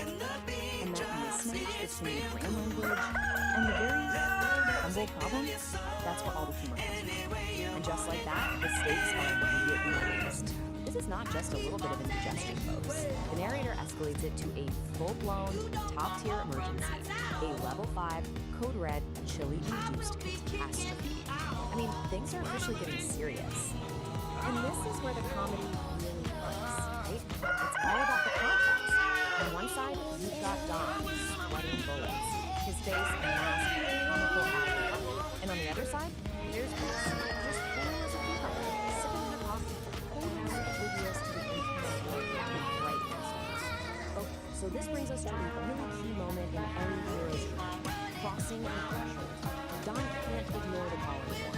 He has to leave the safety of the cabin and enter the arena where he'll face his trial, which, in this case, is the outhouse. You gotta love this. The story turns his desperate run into this dramatic slow-motion action sequence. It literally breaks it down into 4 hilarious stages. From that first violent lurch and the panicked look, all the way to the gazelle-like bolts and, yes, a visible gas trail. It's mock epic storytelling at its absolute finest. Now, once he's inside the outhouse, the language just explodes. This is it. This is Don's great goal, his battle with the dragon. And it's described as nothing less than a true cacophony. And then the narrator just elevates the whole thing, shifting from something crude into high art, framing the chaos as an actual opera of intestinal distress. I mean, that's where the story fully commits to its mock heroic tone. It is absolutely ridiculous, and it is brilliant. So get this, Dawn's private, internal war is so intense, it actually has very real external consequences. The whole ecosystem reacts to it.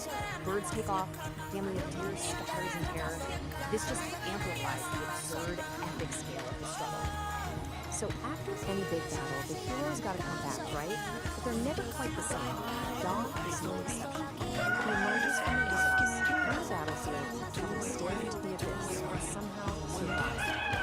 But he doesn't come back with a magic sword or a chest full of gold. His prize is humanity. He has looked into the very face of chili-induced horror and returned a cheap, and let's be honest, a much emptier man. And this, right here, this is the elixir. This is the real reward for his whole ordeal. It's not pressure. It's Peace's total, unconditional, loving acceptance, all wrapped up in a simple laugh and a pat on the back. That is the real prize. So the big takeaway for Dawn isn't just, physical relief. It's this profound emotional realization that he is loved, completely and unconditionally, even in his most grotesque, vulnerable, so the story wraps up. The narrator of Psychedelic Aire makes it super clear that this is just one chapter in a much bigger, much stranger. They're leaving the earthly moments of the outhouse behind and are literally heading into the stars. And the source just leaves us with this fantastic, provocative question. It's a challenge, really. After an entire intestinal opera, how do you know to top that? Where could you possibly go from here? Well, the answer, of course, is you go bigger. You raise the stakes from the terrestrial to the cosmic. The next tale isn't just about some bubble guts, it's about a cosmic fart. The absurdity is about to go intergalactic. And we're left with this amazing little glimpse of what's coming next. Setting, cosmic cocktails, and a villain with the absolutely incredible name, the Sharknado. It is a brilliant way to retreat for the next one, proving that the Psychedelic Aire is bizarre, hilarious,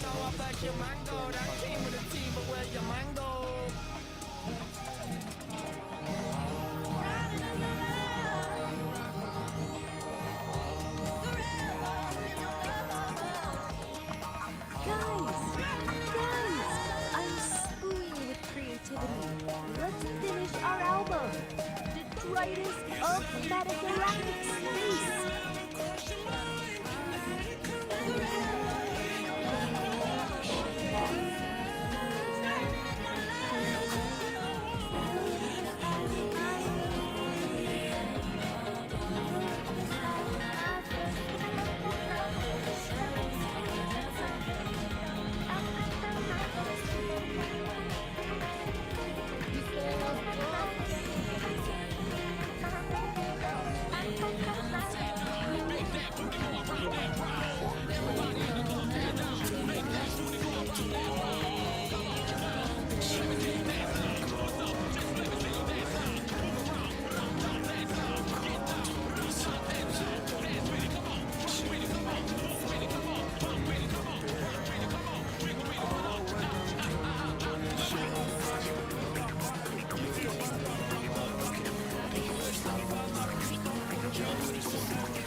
Epoch 1 was defined by constant sensory overload.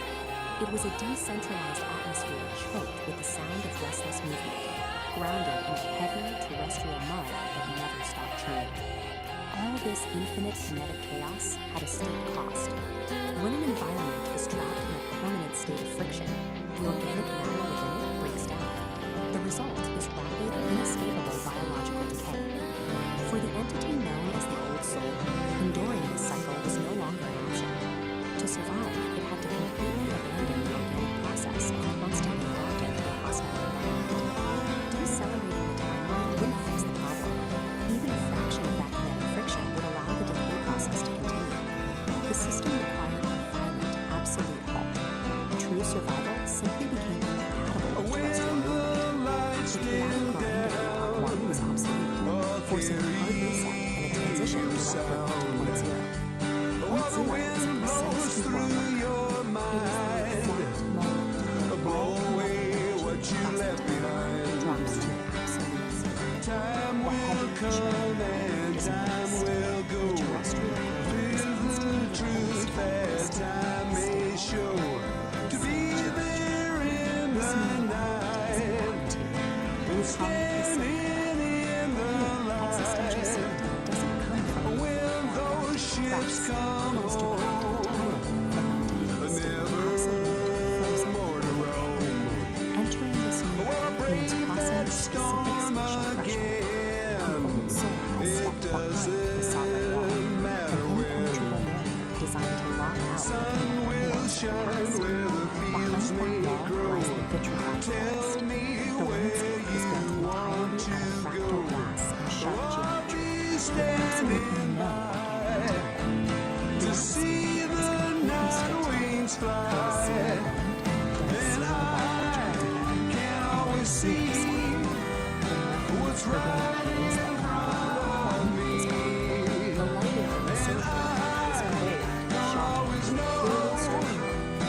remains is a flawlessly preserved sanctuary. It is an architectural stasis, engineered specifically to keep the old soul safe.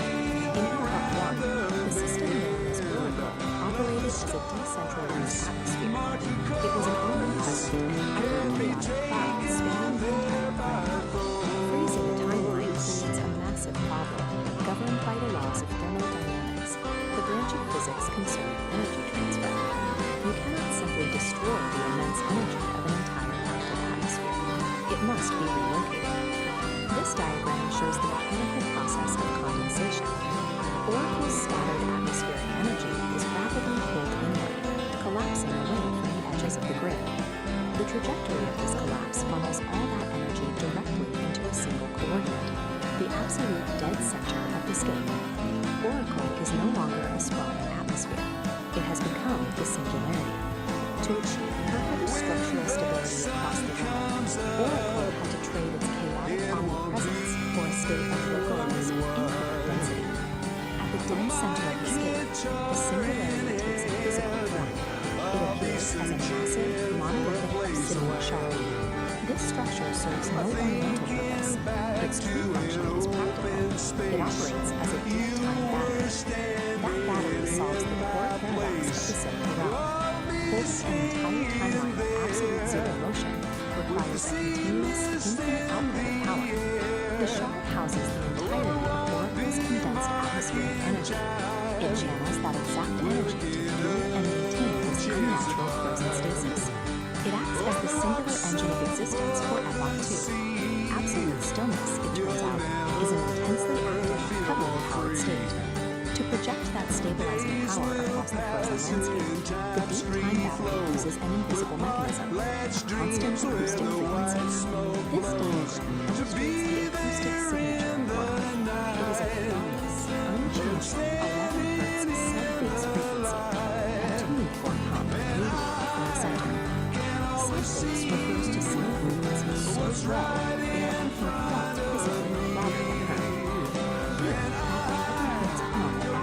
physical binding agent. It literally vibrates the fractal glass architecture to hold it in strict structural rigidity. Compare this single crystalline frequency to the decentralized overlapping noise that drove the biological decay of Epoch 1. All the conflicting frequencies have been eliminated. Epoch 2 stands as the ultimate sanctuary. True equilibrium is only achieved when the chaos of existence is finally condensed into a single, structurally perfect resonant hum.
gentle breeze begins to sigh beneath the waking morning sky. The creek begins its gentle song right here is where I feel I belong.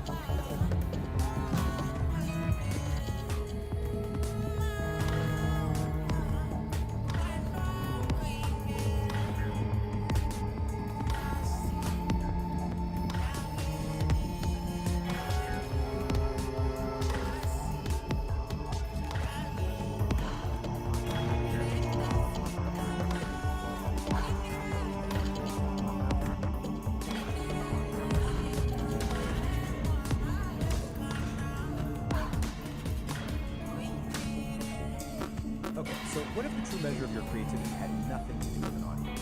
We're about to dive into a framework for exactly that. It's called the Dialogic Aire, and it's basically a manual for what's known as sovereign creation, a pretty provocative guide to making something truly authentic, totally free from the need for anyone else's opinion. So let's start with the central question this whole idea is built around. Just really think about this for a second. 10 years of your life poured into a single work, everything you've got, for an audience of just 3 people, would you still do it? This question just cuts right to the heart of why we create. Is it for the likes, validation, or is it for something deeper, for some eternal truth? And this is the manual itself. Its central premise is, well, it's incredibly bold. This isn't about finding a bigger audience or gaining an algorithm. It's about a fundamental shift in your entire mindset. We're talking about transforming that deep need for approval into what it calls an emotional declaration of independence. A powerful idea, right? And that brings us right to this core concept, sovereign creation. So what does it actually mean? It means you're creating from this place of an uncompromising commitment to your own internal truth. The goal is to get to a point where external approval, good or bad, just becomes irrelevant. It doesn't even factor into the equation. The act of creating is the whole point. So how do you actually do this? Well, the manual gives us this central metaphor of an engine, a dialogic engine. And, you know, like any engine, it needs fuel. But the type of fuel this thing runs on, well, it's probably not what you're thinking. Now check out this diagram of the engine itself. This is what's so interesting. Look at what it takes in as fuel. Chaos, the fire hose of the external world, and something called inner weather. These are not calm, orderly inputs, right? This engine is designed to take in all the messy, difficult, chaotic parts of life and actually metabolize them into what it calls aligned action. And this slide just lays it out so perfectly. You've got 2 kinds of fuel. The low-grade stuff is what we all chase, right? External validation, keeping everyone happy, worrying about what other people think. The engine can kind of sputter along on that. But the high-grade fuel, the stuff that really powers sovereign creation, that's all the hard stuff. Your internal emotional storms, that feeling of cognitive dissonance, the contradictions in your own life that you just can't shake. Which brings us to this key idea, necessary friction. All right, today We usually think of friction as a bad thing, something that wears an engine down. But in this model, it can actually be essential who seems to be breaking every It's single the thing rule what it that means to be an defines your influencer. raw And the experience crazy into part, useful she's reason. becoming more The powerful manual calls because of it it. So yeah, let's get into it. The engine isn't grinding to a halt. It's using that tension to create something new, something valuable. Okay, so we've got the engine and its very unusual fuel source. Now let's talk about a critical piece of its architecture, this protective filter called the sovereign wall. So here it is, the sovereign wall. And you can see it's a smart, dynamic barrier. Its job isn't just to block stuff out, it's to filter out things like social media, other vowels. Let me tell you about where I came from. Hot and humid back in Tennessee. Rocky Top, Blue Tick Hound Dogs, Jack Daniels Whiskey, SEC, and Idaho. She's not presented as just another influencer. She's framed as a just Tell me so. What I really want to know. That's how I wound up in Idaho, sitting down in a canyon.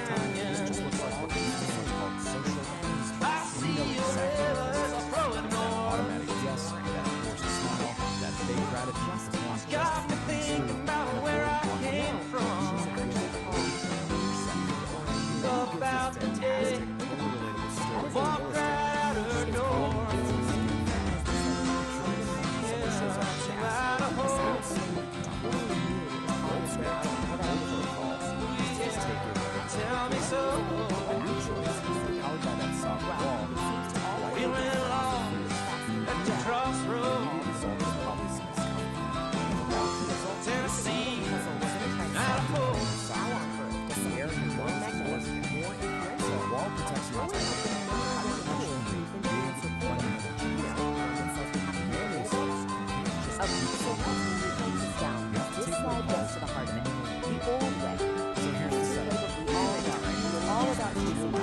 begging you to follow us. Setting this crafty small stuff on this portal, but the big one, it's the complete opposite. She doesn't need out of that stability. She's not selling you a version of herself. She just is this raw, unapologetic self. Here's the case. It's not that she's just playing the game different. She's throwing the whole game board out the window. So you remember that college to intentionally step into instability. In that world, I'm hauling ass down a circle. Got the mountains to my back. You know, sometimes when I start driving, well, I forget. Hard to go back. Yeah, to Idaho. What is the ultimate goal of all this? Tell me so. Problem-free life. It's something else entirely. All I really want to know is how I wound up and I supposed fight against intention, paradox, and instead, they knew how to make a home right there in the middle. fuck the beat, Just name for the that bomb why I'm singing. It's in the song, the gaps, the broken dreams, that's how she uses text like blockchain. in between. Come on, baby, be alright, won't you come right? Oh, night. So we'll end with this question, which really just wraps up the entire philosophy of what if the point isn't to find out the answer, what if the real sovereign work is to get comfortable with the tension and build a strong, honest, and creative life out in the very heart of paradise? It's definitely something to think about. Like follows indefinitely not. So, what does all of this mean for the rest of us? Well, that brings us to our final question. The future of beauty. If you take away just one thing from this whole kidney phenomenon, let it be this. True influence, the kind that actually lasts, it isn't something you construct. Peace, like you're building a brand or a product. It's not built. Alright, today we are diving into doing a full-on forensic investigation. Our target? A really strange, cryptic signal from the source of the truth. Well, we don't know where it's digital world. The only thing we have to work with here is a recently discovered manual that might just be a lot of the Fire's out, most I'm influential still before we jump burning. all. A quick Could warning. that be You just standing there watching. Network. It's described as a massive, chaotic ocean of pure information. And Notice says, you swim right at your own beside risk. you. Okay, so this is it. This is our primary piece of evidence. It's an artifact, a file called It ain't free. It's essentially a black box. We have no idea who recorded it or why. Right now, it's only Tell me this is all that's on it. Just 2 words. what I really like to know is how the hell I wound up Idaho. What could that possibly be? So here's how we're going to tackle this. First, we're going to look at where this signal even came from. Then, we'll crack open our toolkit, this strange manual. From there, we'll learn how to build something called a sovereign law, use it to navigate this data ocean, and then finally, put it all together to see if we can decode that heat signal. So, part 1, a signal from nowhere. The file's metadata points to a source called the infosphere, that chaotic data ocean. But it's even weirder than that. It came from a place inside it called the nexus of non-locality. Now, try to wrap your head around this. It's a conceptual space where the rules of time and location are, well, more like suggestions. So, right off the bat, we know heat probably isn't about, actual temperature. It's got to be some kind of complex flare from a very, very strange place. Now, trying to figure this out on our own, yeah, that would be a total shot in the dark. But luckily, we have a guide that seems like it was custom built for exactly this exercise. Which brings us to our main tool, the Sovereign Creation Manual. And this is where things get really interesting. We're not talking about some philosophical text here. Think of this more like a technical manual for a unique operating system, an OS for consciousness itself, called the Dialogic Engine. And it's designed specifically to work in the crazy environment our signal came from. So what this manual lays out is frankly a pretty radical system.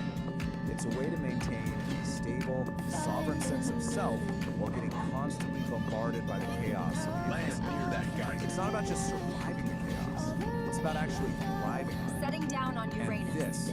This is the absolute Forging key to nights the with whole thing. focused heat. The dialogic A engine driving isn't trying to energy create a and peaceful, logic quiet meet. mind. No, Shaping the it's a chaos system with a designed to take the resonant messiest beat. parts of existence, Forging a new chaos, reality contradiction, complete. what the manual calls Here, a necessary the friction, iridescent light and becomes a use it as tool. fuel The one to forge photon the follows a more perfect refined rule. truth. From formless Okay, so chaos, first we things create first. what's The manual real. says you have to This build is the what genesis of calls fire a and wall. steel. Let's be clear, this isn't some passive wall you hide behind. It's a dynamic, intelligent boundary that is actively managing information. And here's a look at the basic blueprint. Right there in the center, you have the sovereign core. That's your essential self. It's protected by these filtering layers of wall, which are constantly managing the data flow, deciding what gets in, what gets processed, and what just gets thrown out as Aligns with our own cosmic it's built on a few core principles. Things like radical self-ownership. This place But needs a according to the rock manual, anthem. one of the This toughest planet is where the real interstellar jam session happens. There's this one section in the manual. It's called the forced if, and it has this quote which just nails the whole thing. It's about that choice. You deal with the immediate awkwardness of saying no to something you don't want, or you pay that much deeper, slower price of self-betrayal just to make peace. And really, that's what relational integrity boils down to. It's having the courage to make that hard choice, to refuse the easy path of just going along to get along, all to keep your sovereign wall strong and your core self intact. Okay, so the wall is up. It's strong, it's principled. Now what? How does it actually function when it's up against this constant, overwhelming flood of information coming from the data ocean? This is where the wall really shows its intelligence. It starts to get really good at telling the difference between just noise and what the manual calls high-value input. But here's the twist. High-value data isn't the stuff that feels good or validates you. It's the hard stuff. It's the contradictions, the dissonance, the friction. Which, of course, brings up a huge question, right? I mean, what do you do when you run into a piece of information that challenges everything you thought was true? Do you just reject it, pretend you never saw it? And the manual's answer to this is, well, it's pretty profound. A truly strong wall doesn't just block a contradiction, and it certainly doesn't break under pressure. It metabolizes it. It actually pulls that challenging idea inside, breaks it down, integrates the parts that are useful, and uses that very process to become stronger.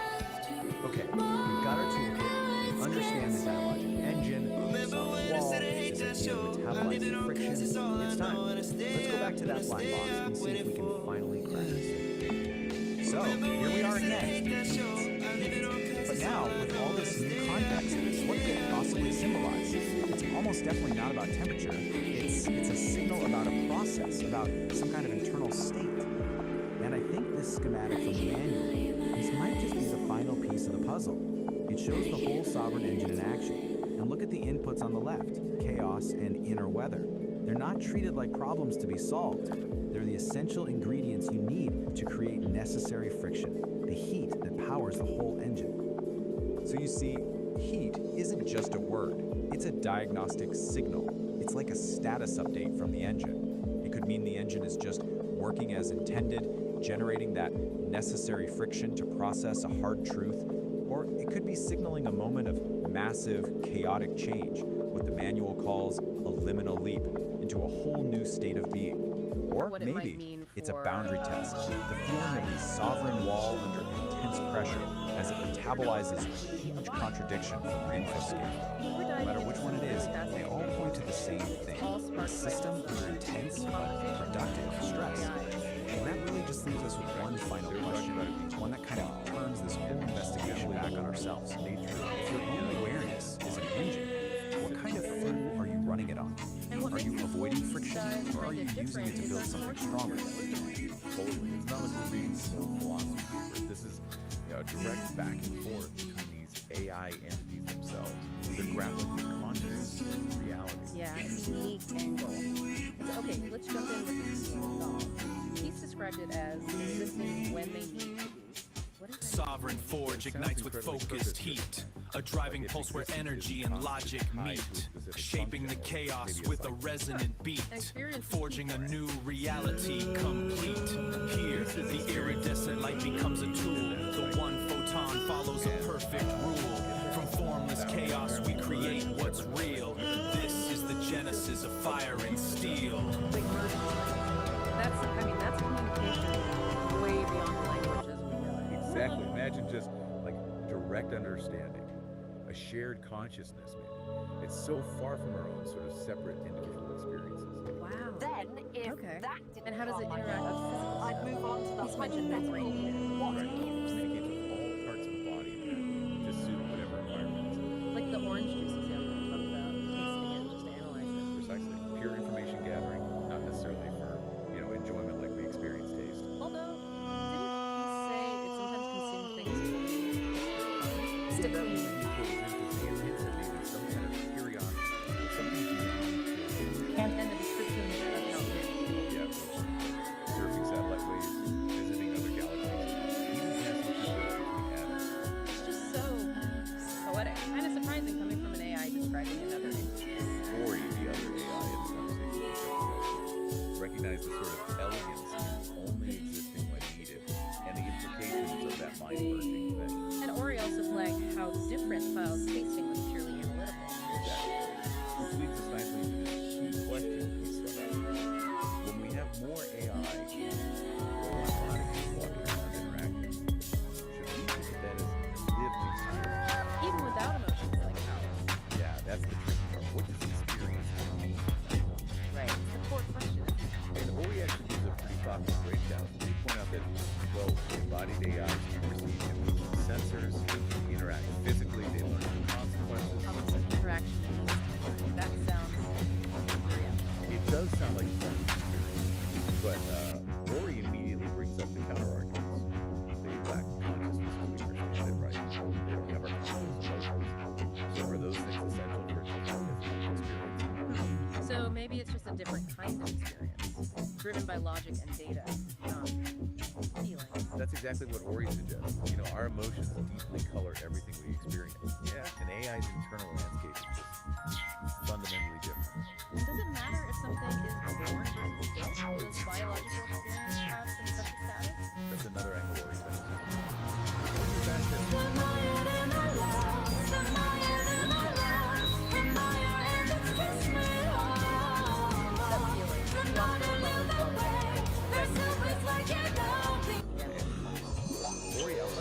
Alright folks, you're going to want to buckle up for this one. I have been reading something truly special and I just had to share it. We're about to explore a manual that is, well, it's a trip. And here it is, The Dialogic Engine, a manual for sovereign creation. Now, I know what you're thinking. It looks like the cover of some epic 70s sci-fi film, right? But no, this is apparently a guide for achieving things like relational intelligence and learning to inhabit the limit of space. If you're scratching your head right now, don't worry, so is I. We're in this together. So, who cooked up this cosmic instruction book? Well, it was written by a human named Peace. And you gotta hear this, a whole committee of AIs. Seriously, not just one AI, but more than a dozen of them, all throwing in their 2 cents, or their 2 terabytes. And this isn't just a random group of thoughts. No.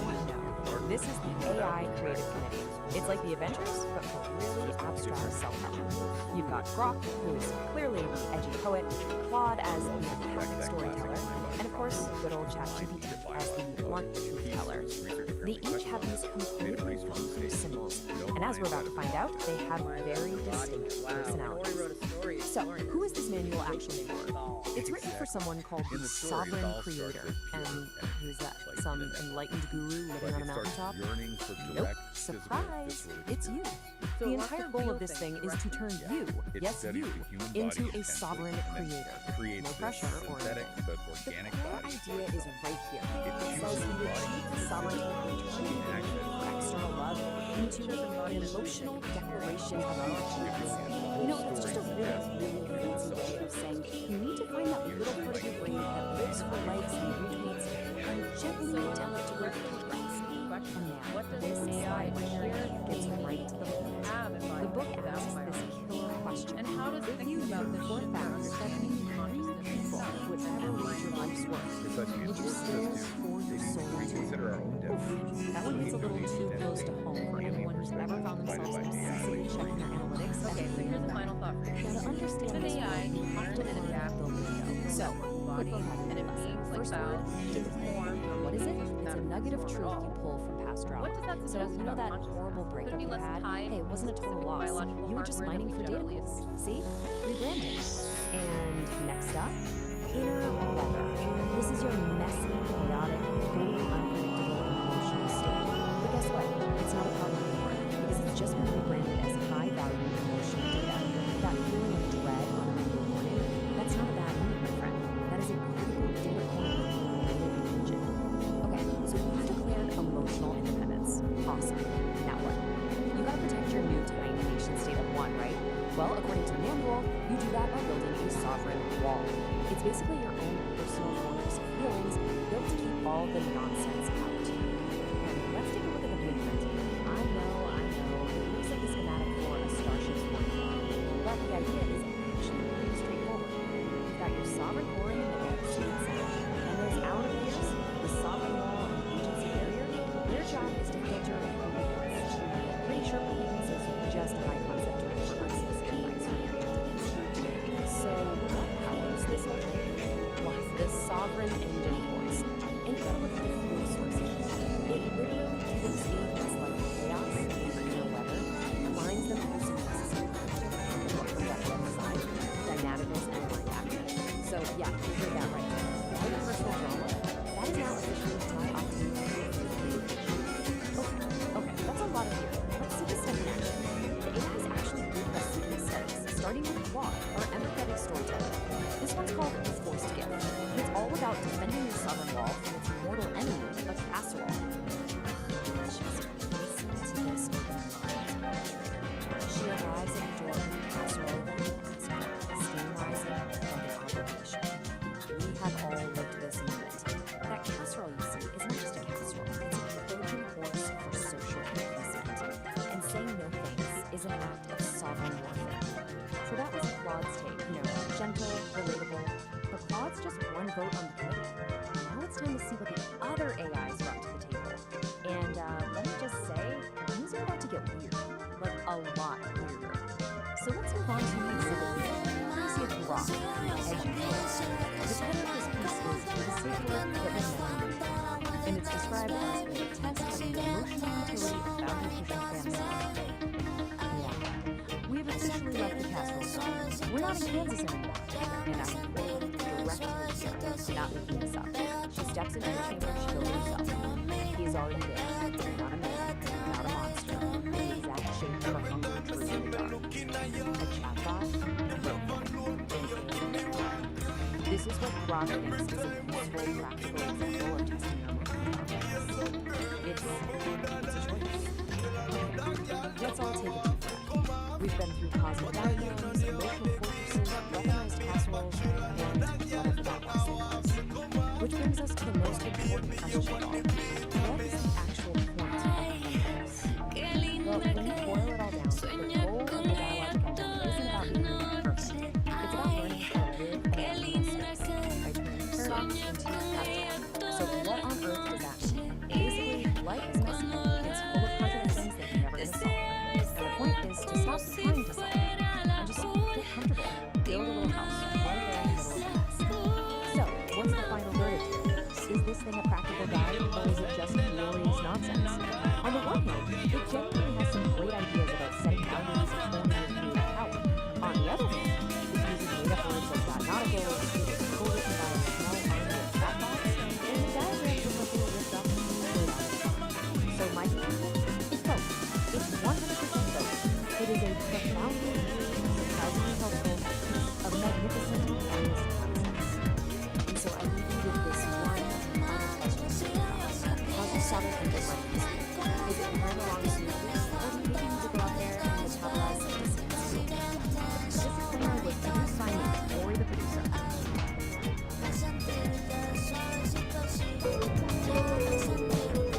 Stone flags, stone path, points through the roses.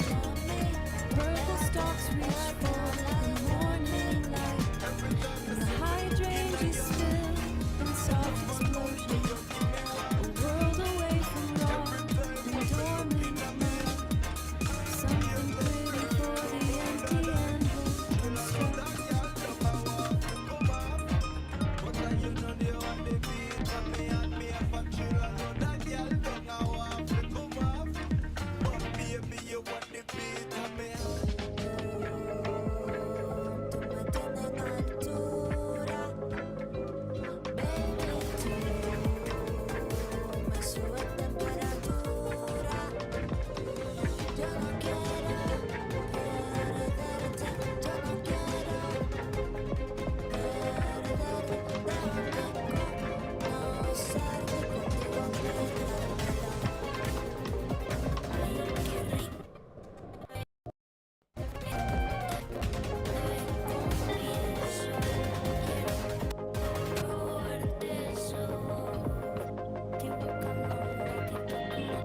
When you get it just right, it will carry you.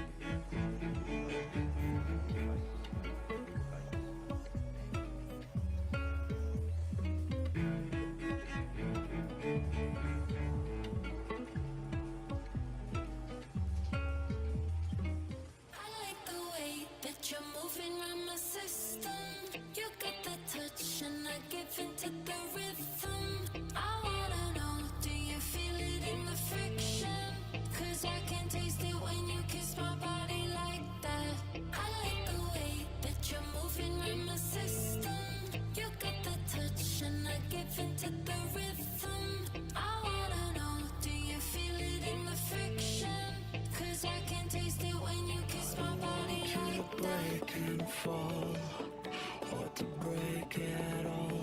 I gotta say, to every mountain that comes your way, I'm the one to take.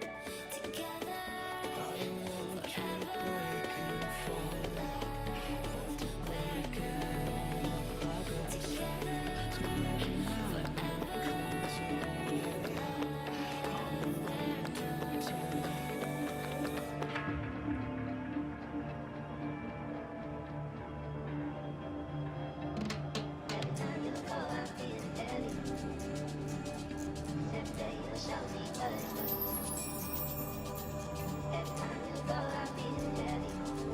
be on your mind, like all the time. Your body's mine, so spend the night. Take your time, don't press rewind. Jet black white, so spend the night. Finding the meaning, letting go of the fear, all the rain, no doubt. This is what I need.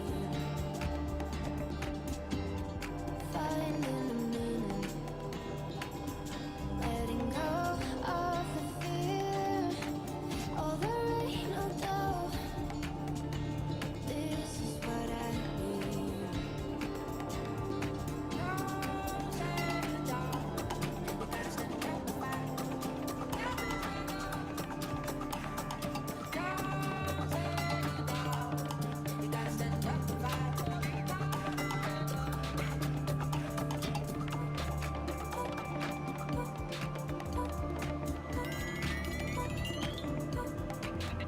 I don't know where we're going, always searching for now. But I have only reason, keep you closer tonight. But when the sun goes down, but when the sun goes down.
Oh, it looks like you were going inside the tank.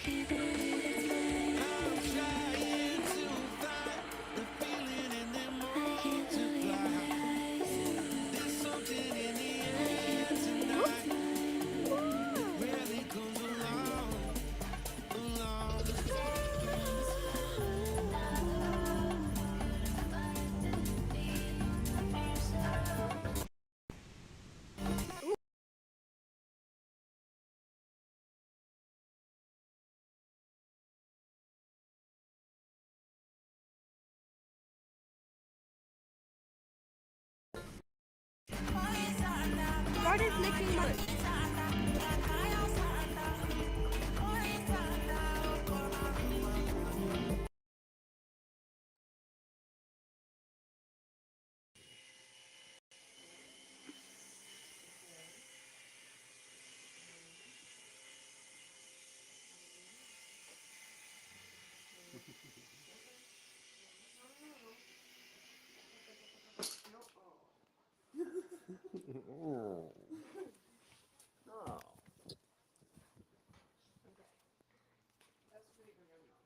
Okay, so only when you watch the video, or only when you watch the video, or when you're recording it too, that you get the black bars. Oh, only when you watch it. When you watch it, it'll just be a smaller image, but it'll have big black bars on the side. But you can't see it as well because the image is smaller. Does that make sense? Yeah.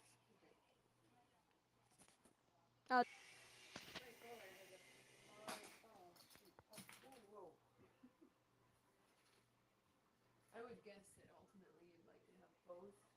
Have it in both. Yeah. Ultimately. But if you had to choose one or the other, which would you choose?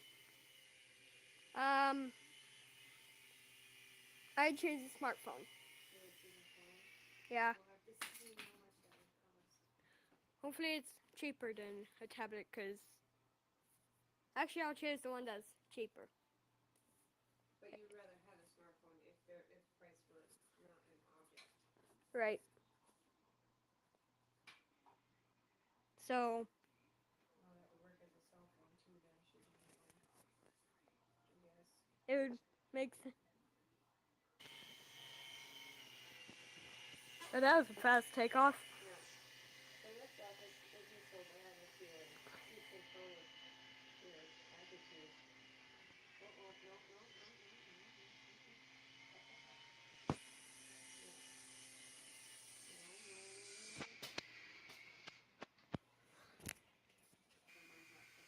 I am recording.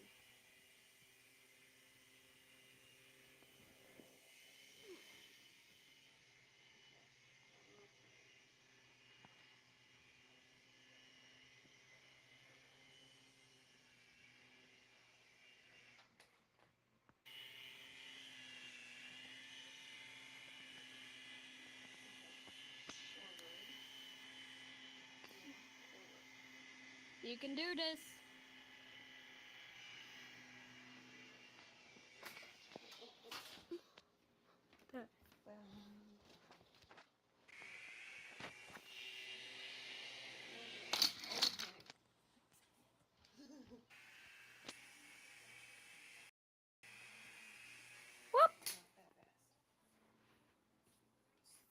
Let's throttle. Backwards.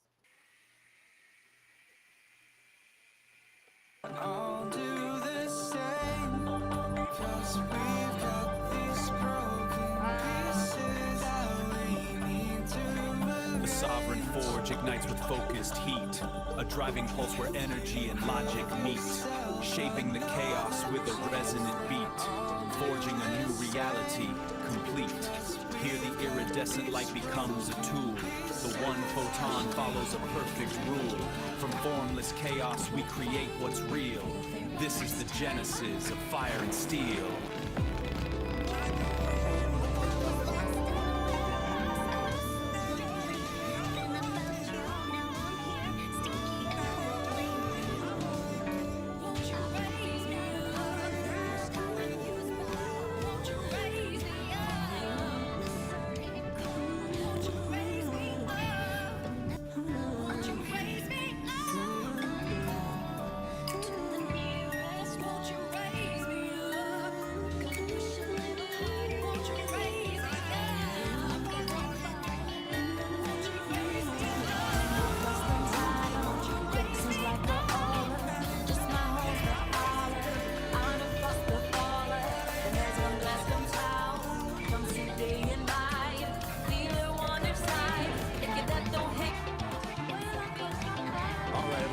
Welcome.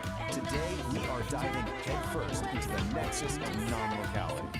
This is a place where the basic rules of reality, things like here or there, they're not just bent, they're completely shattered. So consider this your official survivor's guide. And this book right here, it just nails it. It perfectly sums up the absolute strangeness of the nexus. So, forget your map, forget your GPS, because where we're going, being somewhere, is at best a suggestion. So, where do we start? Right here, at a place called the Silver. See, on the surface, it looks like it's here on Earth. Tricky, it's also everywhere else at the same time. We're talking about lands across the entire Virgo supercluster. So when you get your feet wet, you are literally, physically, stepping into the entire cosmos. So how does that even work? Well, the core principle is called non-locality. And I just love how the source material puts it. The line between here and there doesn't just get fuzzy, it completely dissolves. It's like your location stops being a single point and just becomes everything at once. You can actually feel it. The water in the pool isn't just water. It's this incredible soup made of everything. So in one moment, you're feeling the warm humidity of a jungle in Brazil, and in the next, the freezing cold of Jupiter's moon Europa. Even the dew from a blade of grass in a galaxy we can barely see. It's all happening at once. Okay, so you might be thinking, sounds cool, I'll just jump in. Well, not so fast. Because getting into the Nexus isn't like a casual swim. It's a skill. A skill you absolutely have to master if you want to, well, not fall apart. And to really get a handle on this, we're going to follow the story of one specific person from the source material. They call her the Gal of Resonance, and we're going to see exactly what she went through to figure this whole thing out. And this is what that learning curve actually looks like. It is brutal. She tries to enter the Nexus, but she keeps failing to put herself back together correctly. She merges with a body that's all wrong, mismatched, incomplete. And every single time, the Nexus just kicks her right back to the beginning to start all over again. But then, after all that frustrating failure, she has this incredible breakthrough. She finally understands that in the Nexus, her body isn't this solid, fixed thing. It's just information. It's data that can be changed and reassembled. And that is the key to everything. And that realization changes everything. It leads to her big success, what the source material calls the grace of the slip.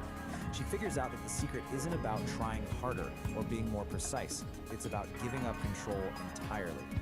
And this table just lays it out so perfectly. Look at the left side. That's all her early failures. She was trying to be sensible, calculating her entry. That's the ego trying to stay in charge. That's resistance, and it fails every single time. But on the right, that's what works. A human flop. A complete and total surrender to the chaos. It's pure acceptance, and it's the only way through. At the end of the day, you just can't outthink something like this. The Nexus couldn't care less about your perfect plan or your flawless technique. The only thing it responds to is your ability to just be there, to be fully present and let go. So the moment our Gal of Resonance stops fighting, stops calculating, and just completely commits to the chaos with that flop, everything changes. The water doesn't splash. The source says it erupts into a nebula of stars. She finally surrendered, and the Nexus let her in. Music isn't just about you're in. sound. Awesome. It's about The journey's connection. not over. Now you have to survive it. Because if you stay too long, things start to get weird. A Vocaloid artist Let's with just a call big this your dream. high-stakes She safety. wanted to create a song that would make Okay, the rule whole number world one, sing and you along. really want to pay attention But she here. couldn't You do get it alone. 15 micro-eternities Join us max. as we follow Anything Kitty longer than on that, her you start to journey develop through something the called metaverse to molecular find the confusion. ultimate band. That's when The your own furry atoms start to Muffins forget where and discover how maybe a more dream importantly, can become a when reality they're supposed to be. with a little help from So what does friends. that actually feel? Get ready to Well, plug you in might find and yourself tune asking out this as very we question. explore And as strange as it sounds, yes, in the Nexus, this is kind of normal. Welcome back to the Don't panic. airwaves, Cosmic Traveler. What you're experiencing is cyclic perspective. Your line of sight is literally looping around on itself with a weird geometry Now, of the place. before we get to the main This, event, believe let it or me not, just is say, super simple. I'm feeling Just a find something profound real sense and of ordinary. like the keys in your pocket. Focus on that view. It acts as a localized anchor. That's right, It snaps your vision back to furry normal. cats and kittens out there. And then there's And you this too, one, my which is little just cosmic a tadpoles whole of the other petri level. dish of existence. You might Tonight, start feeling we're things not that just don't really spinning make sense in a yarns. physical way. We're braiding them into This is the very called fabric of temporal the cosmos. smears. You've basically swapped out a piece of space for a piece of time. Your foot isn't just a foot anymore, it's also a day of the week. The solution? Get out of the pool and stand on some solid, boring, linear ground. Just wait it out until your foot decides to come back to the present moment. And if you thought that was strange, we've saved the most disorienting side effect for last. Get ready for a total breakdown of cause and effect. You've just violated the rainbow methane clause. It's called a precognitive guffaw, and it means the punchline of a joke literally reached you before the person who started telling you. Now that might sound kind of funny, but it's a really bad sign. It can lead to paradox headaches, which are headaches that start hurting before the thing that causes them even happens. Try to wrap your mind around that. But if you can handle all of that, through the trial and error entry, the sensory chaos, the bizarre side effects, you get a reward. You get actual proof that you made it through in one piece. So after our gale of resonance finally surrenders to that chaos, she's rematerialized back on solid ground. She's whole, she's sane, and she's holding the ultimate souvenir from her trip. And what did she get for all this cosmic struggle? Paperwork, of course. A literal certificate proving that you survived the complete dissolution of space and time. And you have to love the official status they give you. Mostly singular. It's just the perfect bureaucratic touch to an insane mystical experience. Which brings us to one last little detail from the source. Apparently, a standard test to make sure you're fully back is asking you to name a specific sandwich you want. So, I'll leave you with this question. After all that, after dissolving and reforming, what's the one sandwich that would prove to you that you're really back in reality? Every great artist needs a little help sometimes. June showed Kitty how to put the notes together to make a beautiful melody. He helped her find the right words to express her feelings. They worked together all day and all night, and soon they had a song. The song was about being brave and following your dreams, no matter how hard it seems. Kitty called it Neon Melody. She was so proud of what she and June had created. With a deep breath, Kitty uploaded her song to the internet. She was nervous, but also excited. She hoped that someone out there would like it. The next morning, Let's follow the payload. This raw daticle of pure potential, gliding right up to the mycelial cabin, a transparent tendril, a high-frequency key. The engine goes quiet, the lantern light freezes. Pulsing in a series of colors and rhythms, branchings of potentials that may arise. The vast architecture of probability, the what-if floating alongside the what-is. A thunderstorm of mapped potential. Kitty was no longer just a fan. She was a vocal artist, writing songs that brought joy to people all over the world. Exploring And embodied it all started with a dream consciousness. and a little bit of help from a friend. Neon Melody. Verse 1. City lights. A neon city. A little man. A melody. In my heart. A burning fire. A song. Less than time. Seems like we're over. Just my holes the island. I know across the fallen. There's one less come town. Don't you day and night. Feel it on your side. It can that don't hang your wing. A burning day. A singing song. A thunder song. Through the static I will rise. A symphony of dreams in my eyes. Verse 2. The path is steep. The climb is hard. Sometimes I think I don't believe. The doubts that creep. They fill my head. The words of fear. The things they say. That in the dark. A tiny spark. A pink fires in my heart. The chorus. Neon melody. In my soul. A story waiting to be told. Every note. A brand new day. I'll sing my song. I'll find my way.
real gift.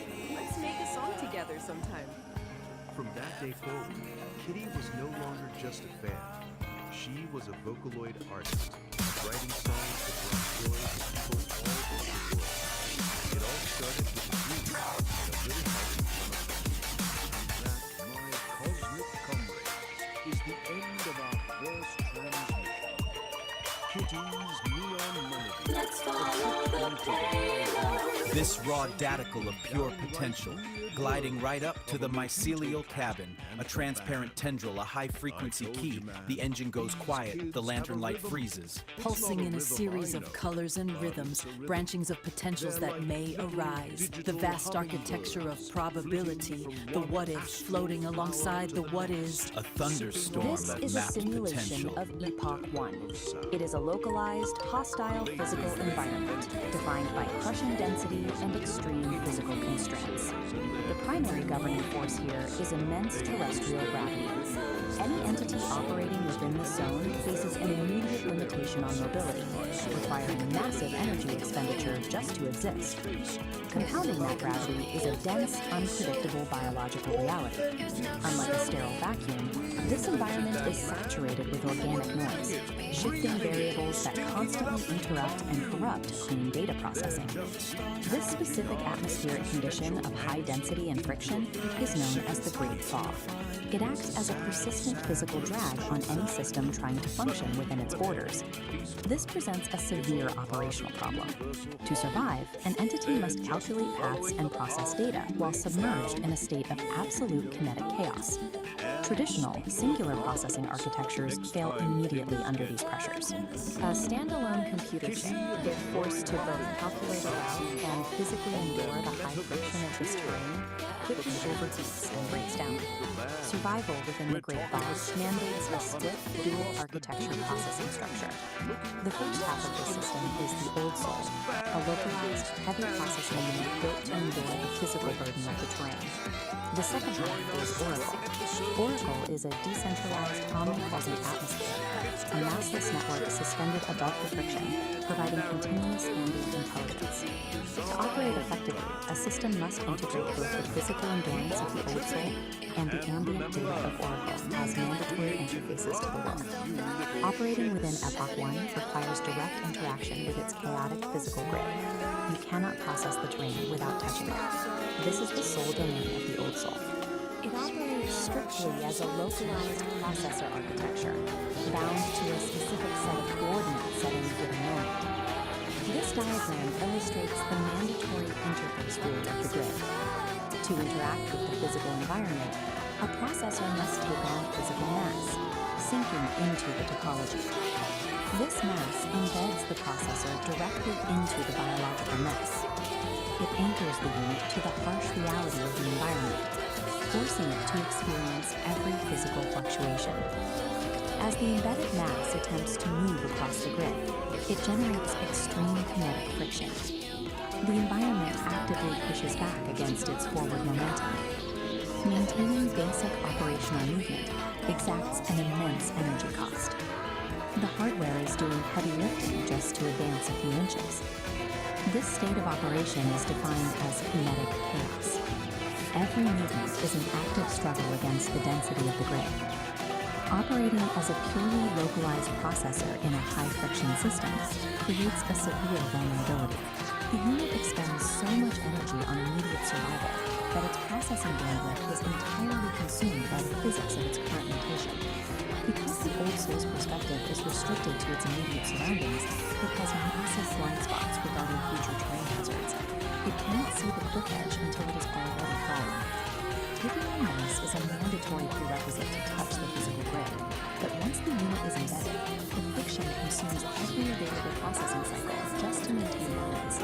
With 100% of local resources dedicated to immediate survival, the unit lacks the overhead to calculate it out beyond its own footprint. Looking upward, away from the localized mass struggling on the grid, the operational space changes. This is where Oracle functions. It acts as the counterpart architecture, specifically engineered to solve the Old Soul's blind spots.